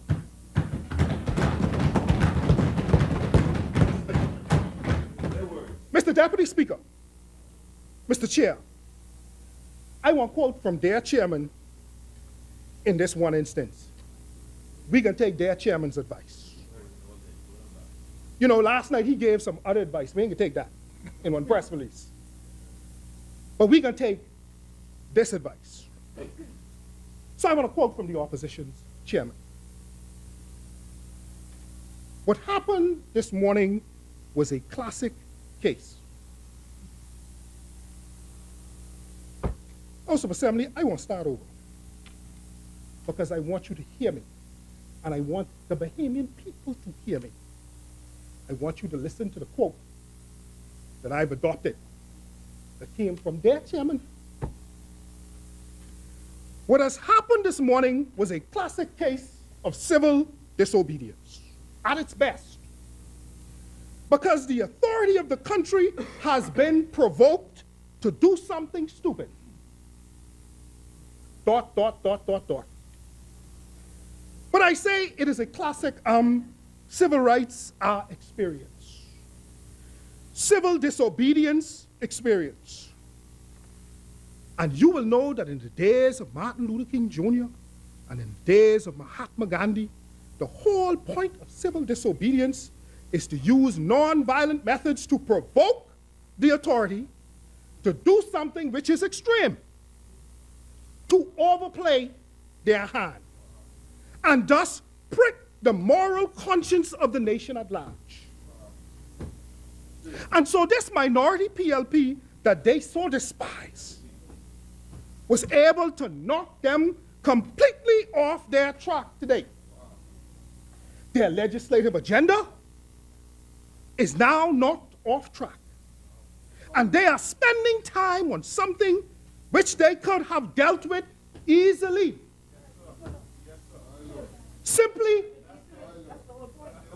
Simply move on. But instead, filled with their hubris, they are now delaying the country's business because they want to express vengeance. And again, since they know the Bible so well, they should know that vengeance is mine, saith the Lord. That's the quote from the side opposite. So the question, how do we get here? The answer is an act of civil disobedience. What is the result of us being here? The legislative agenda of the government is stopped and derailed, and we are not doing the country's business according to the chairman of the side opposite. Oh, by the way, you know, the side opposite say we ain't got no agenda or no plan. But the chairman disagreed with that. He say, we offer our agenda and we offer our plan.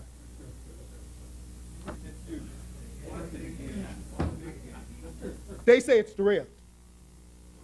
But I think, based on the communication by the Honorable Prime Minister this morning, I think you should know that the government has been at work in our plan. Ain't nobody will derail that.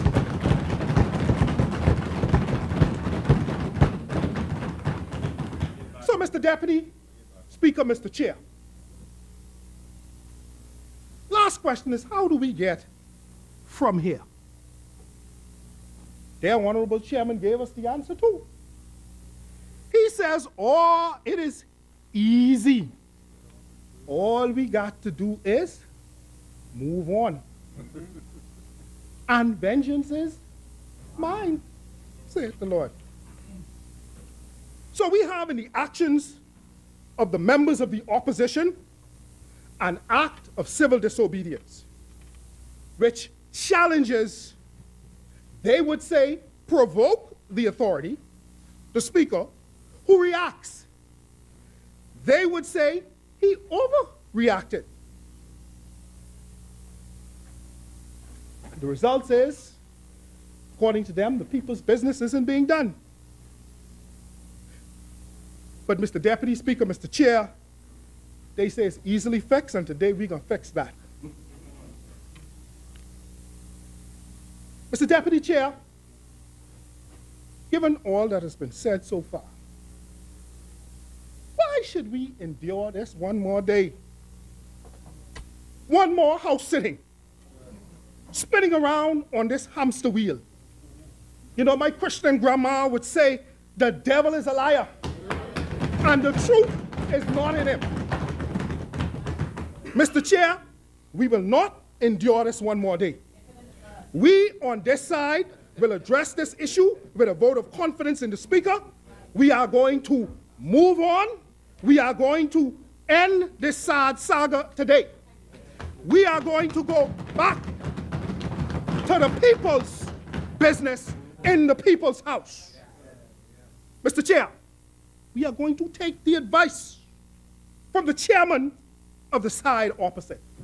He says it is easy, just move on and leave vengeance to the Lord.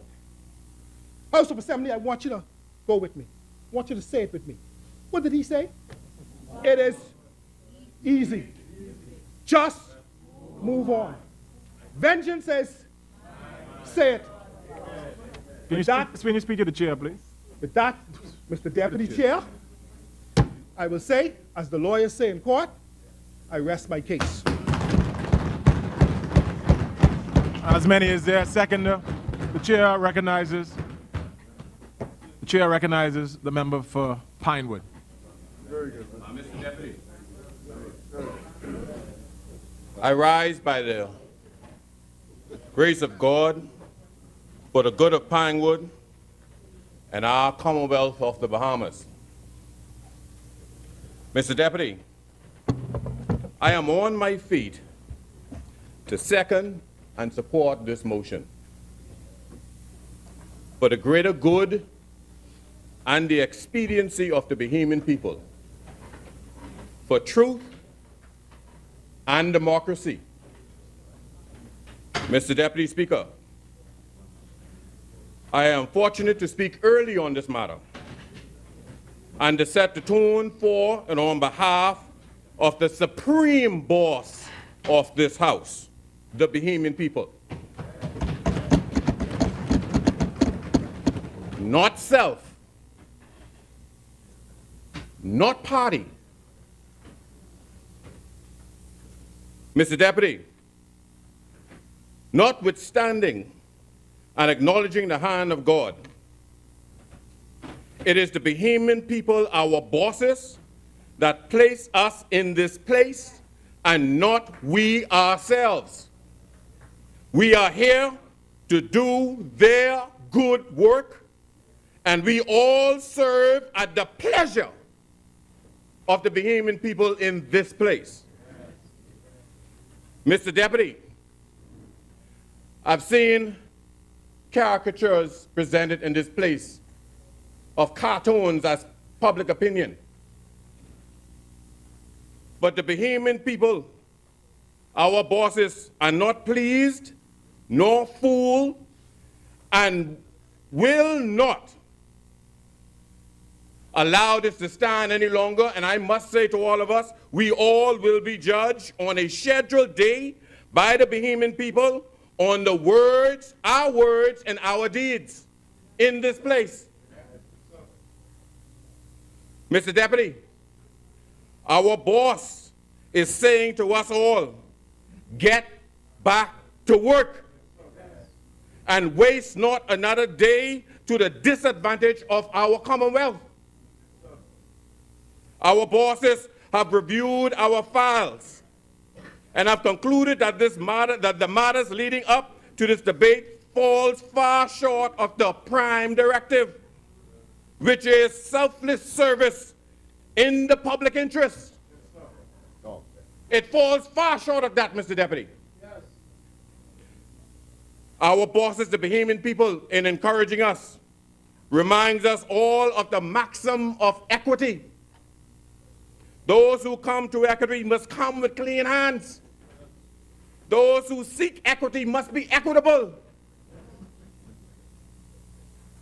I've heard words here this morning, words such as compounded wrong. So let me define what was just said about equity.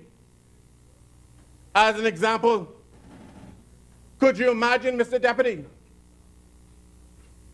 two individuals, genders not required, decide to rob a drug dealer? They did that successfully, and on their way home, one of the two decided to rob the other one of their share. Then the other one goes to court and filed a complaint that he was robbed by his cohort. The court will look at that and say, before you come before me, come with clean hands. It's the law of equity, sir. Our bosses, the Bahamian people, believes, and history have shown, that if any disputed party in this place, any member, even guilty of words like the unpardonable act, if any of them crosses the floor, they would be welcomed. They'll be forgiven. They'll be supported. This shows that we can all be divinely forgiving in our political interest. Therefore, the Bahamian people insist that we all be divinely forgiving in the public interest. If a matter hinders the prime directive, there is no excuse for the language I've been hearing around here. Because it's the same persons that they speak venom of, were to say, I'll join your side, they will find every reason to say how great they are. Let's be fair and truthful. Pinewood has said before that character counts, and now adds that not only does character count, it is more important than brownie pounds. And we should get beyond that, sir. Finally, if a system fails at its own hands, it should be judged alone.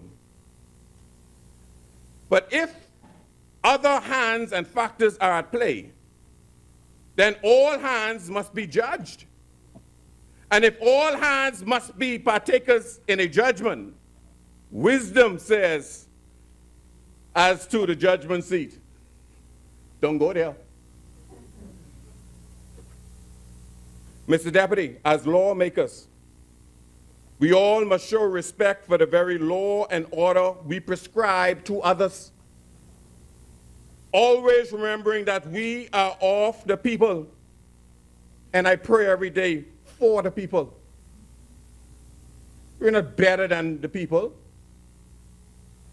Mr. Deputy, Pinewood hopes that we can surprise our Bahamian people with a gift of exceptional, selfless leadership today. Let us on this Ash Wednesday restore a working House of Assembly.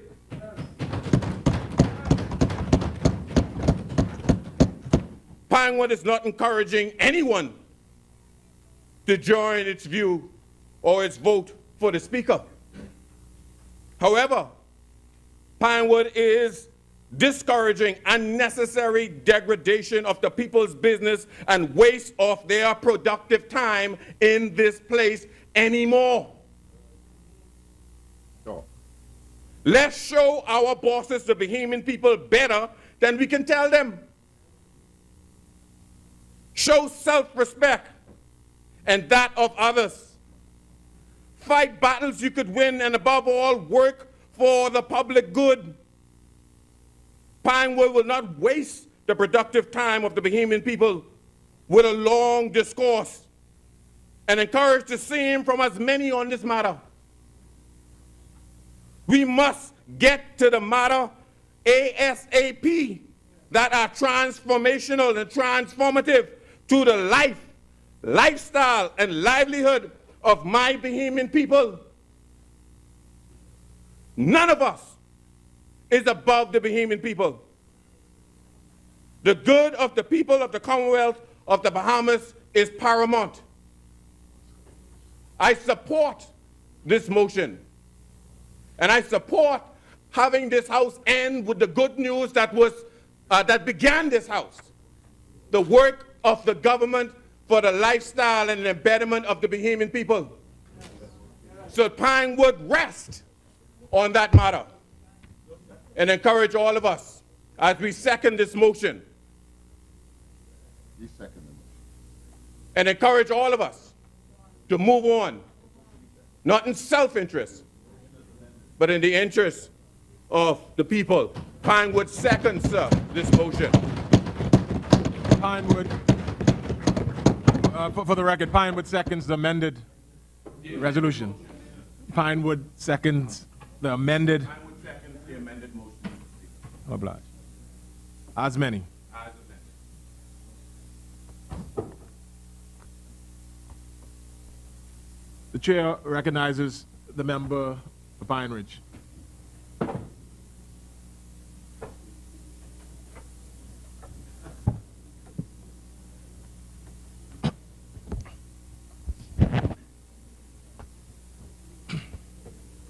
Thank you, Mr. Deputy.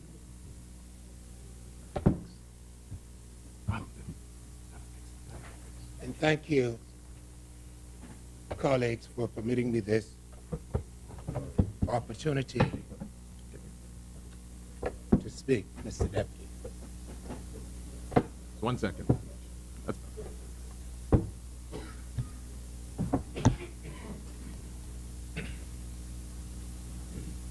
An essay on criticism by Alexander Pope. I wish to extract from his writing, but before I conclude with his famous quote, let me first quantify his explanation. All people commit sin and make mistakes. God forgives them, and people are acting in a godlike divine way when they follow pursuit and forgive others. It is from this provocating rationale and thought that we have this famous quote by Alexander Pope: "To err is human, to forgive is divine." Mr. Deputy, once again I thank Almighty God for the privilege to pontificate, better yet, Mother, speak to, on behalf of the good and gracious people of Pine Ridge. Mr. Deputy, let me take this opportunity on a day where love is emphasized and proliferated nationally and globally to express a happy Valentine to the people of Pine Ridge and by extension the Commonwealth of the Bahamas. Mr. Deputy, I would be remiss if I did not take this opportunity to wish my lovely wife, Tracy Monique, the love of my life, a very happy Valentine. We're committed to each other, and after so many years, we love being in the presence of each other. Mr. Deputy, I'm a part of that statistic that helped to make up the relationship reality in the Commonwealth of the Bahamas. Fortunate or unfortunately, depending on how you look at it, where the marriage rate is almost equal to the divorce rate. There are just as many people in this country that are divorced as also married. It's unfortunate. Sometimes people marry too early, feel pressured to do so, especially if you're in the church. Or perhaps after marriage, they recognize that they're not compatible and they have less in common.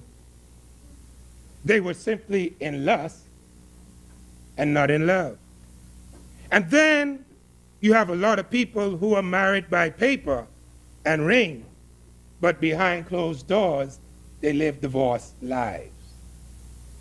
Mr. Deputy, I said this to encourage those out there who are divorced and perhaps are considering remarriage to recognize that there is hope in finding the person that makes you happy.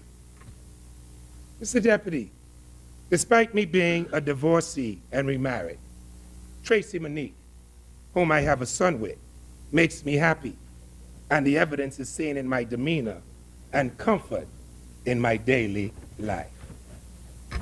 Mr. Deputy, I represent the Pine Ridge constituency, a demographic grouping of our Bahamian society, the lower, middle, and upper middle class of our country.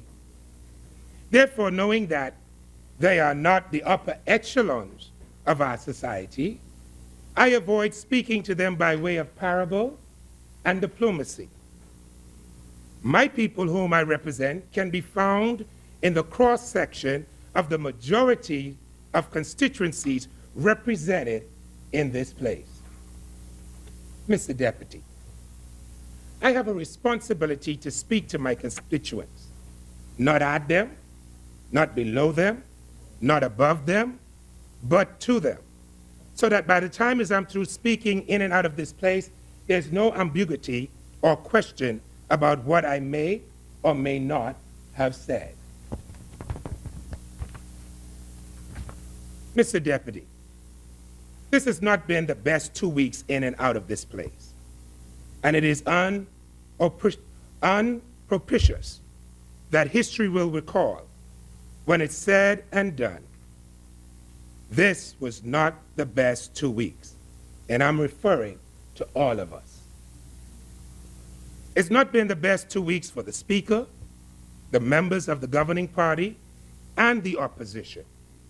People out there don't like what they've been seeing and hearing in here.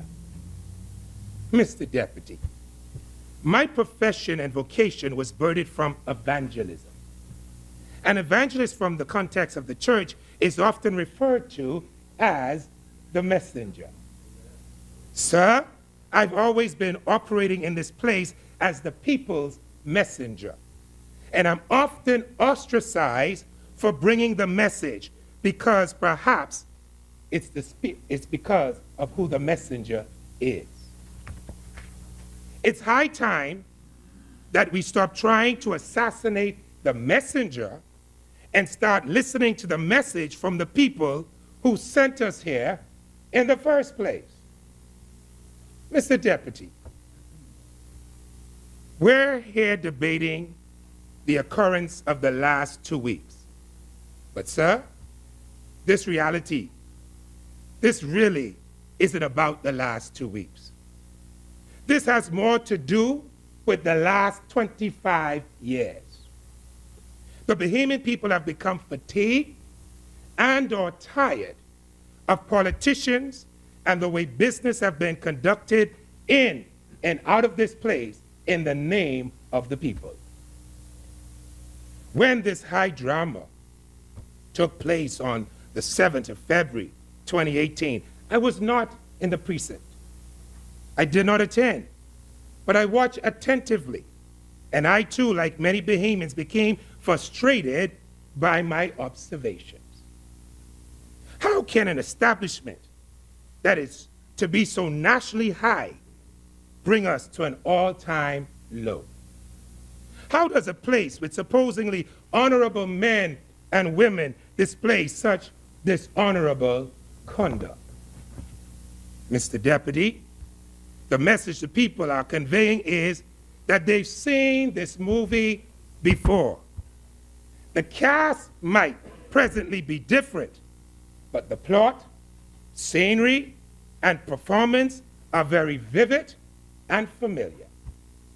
Mr. Deputy, the people asked me to share some of the scenes from the last performance by another cast that reminded me of how my leader, who was once leader of the opposition, and how he had been named, and how members then sought to block the police from getting to him. They reminded me of another time when the entire opposition walked out of the House and they were not suspended by the then Speaker, and one of his members stayed behind in the person of Edison Key. They reminded me of how my present leader, who was once leader of the opposition, was always being bombarded, berated, and then the government, and that then government, as he was leader, they would always ask this question, right from this place: who's the leader?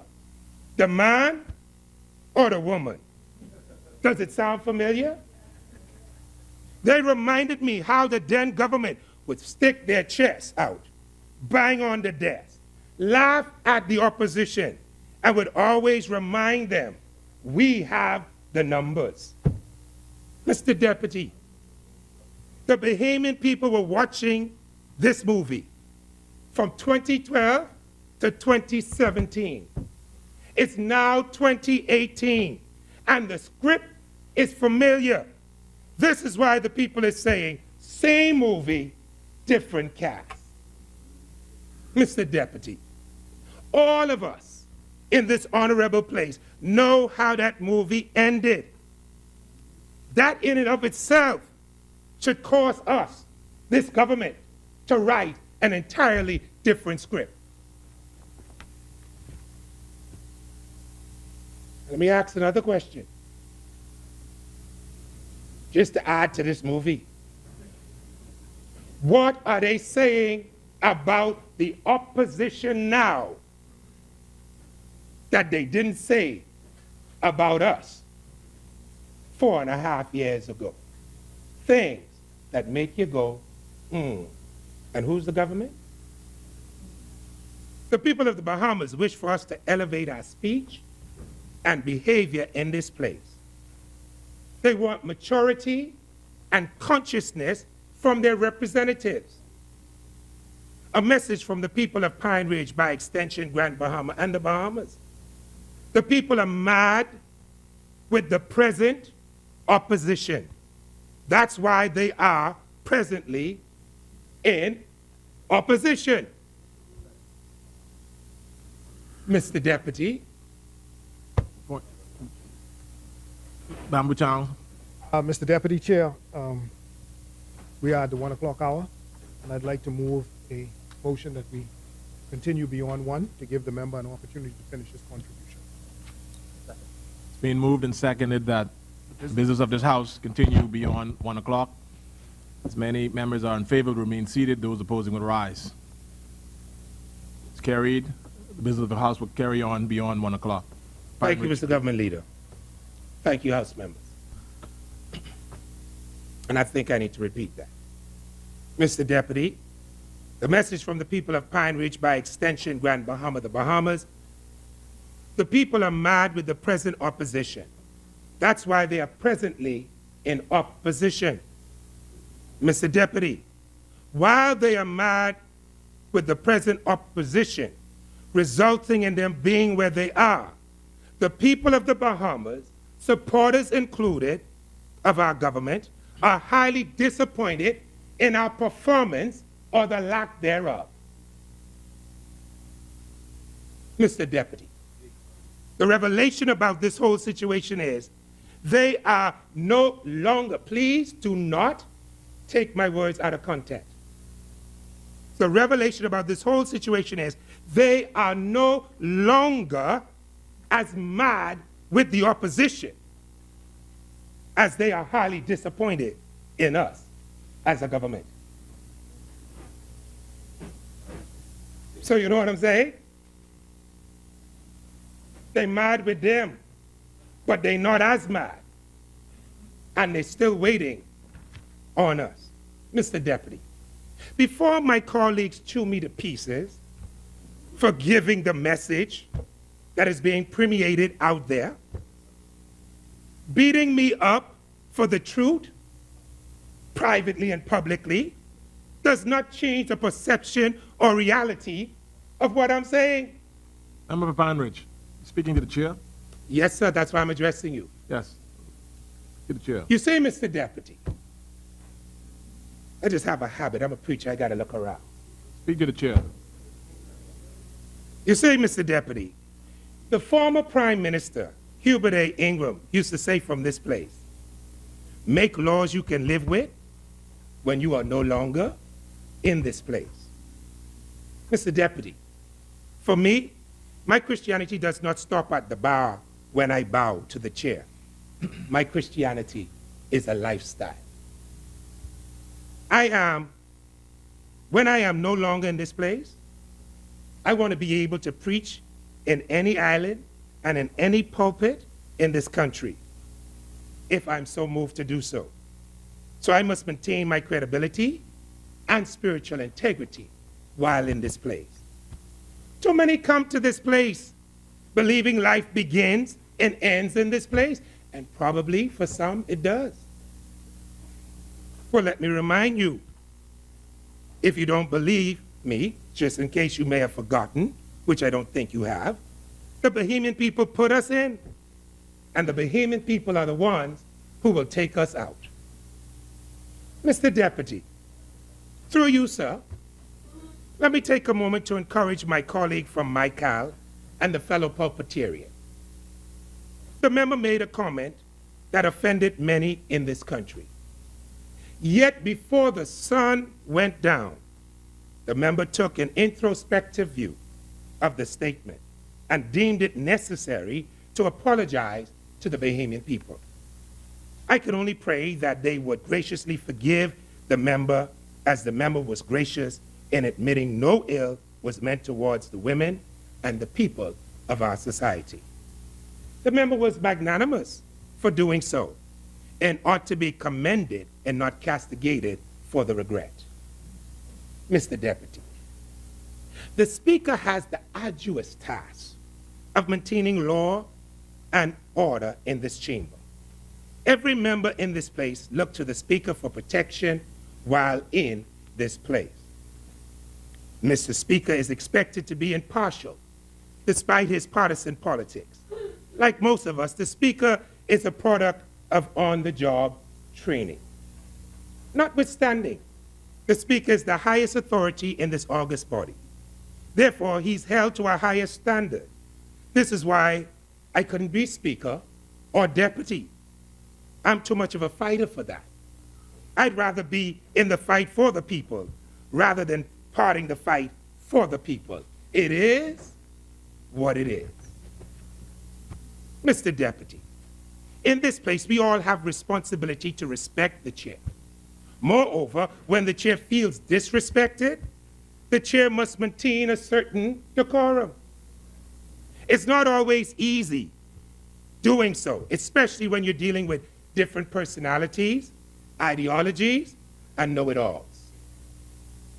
Mr. Deputy, while the opposition is small in number, we must not give the appearance as if we are bullying them because of their size. Let me hasten to say I'm not saying that we are, but we do not want the perception being perceived.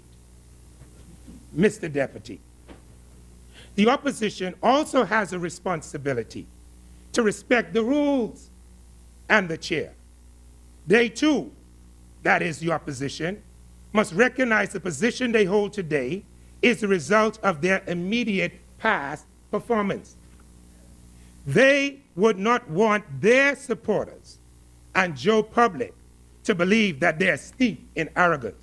Therefore, they can come into this place and behave in a manner they choose to without submitting themselves to the rules of this House.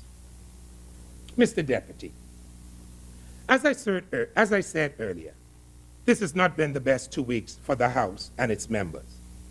Those opposite have brought a vote of no confidence against the Speaker today. It is unfortunate.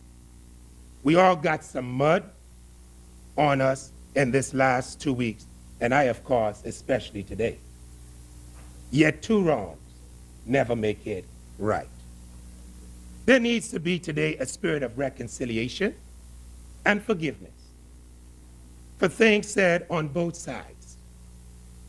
This is what the Bahamas really wants to see today on this Love Day. Mr. Deputy, the Bahamian people did not send us here for this, or to act in a manner in which we have been acting.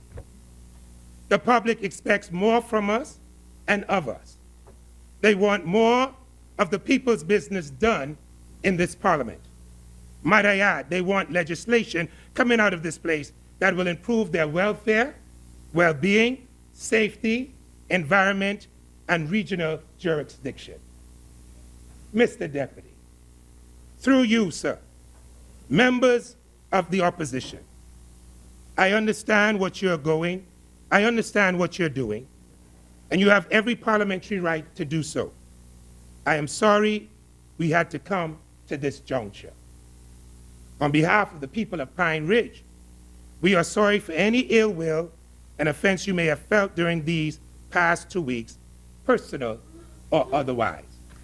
Pine Ridge also conveys the same sentiment to the Speaker of this honorable chamber, who may have felt provoked. Pine Ridge also sympathizes with persons who outside this place felt violated or attacked during these course of actions. Nevertheless, Pine Ridge feels that the end does not justify the means. We, Pine Ridge, are not prepared to advance the opposition motion vote of no confidence in the Speaker at this time. Pine Ridge would hope that this would be a learning experience where we all respect each other's office and the office we all hold. Mr. Deputy, may this place once again be a beacon of light for Bahamians everywhere to emulate. To err is human. To forgive is divine. May God bless this house and all that serve therein. God bless the Commonwealth of the Bahamas. Much obliged, Mr. Deputy. As many. Chair recognizes the member for South Central Grand Andros. Chair recognizes the member for Bamboo-Town. Mr. Chair, I do now move that the House suspends until 3 p.m. today. We have a second. Second. It's moved and seconded that the House do suspend until 3 p.m. today. As many that are in favor will remain seated. Those opposing will rise. The House stands suspended until 3 p.m. today.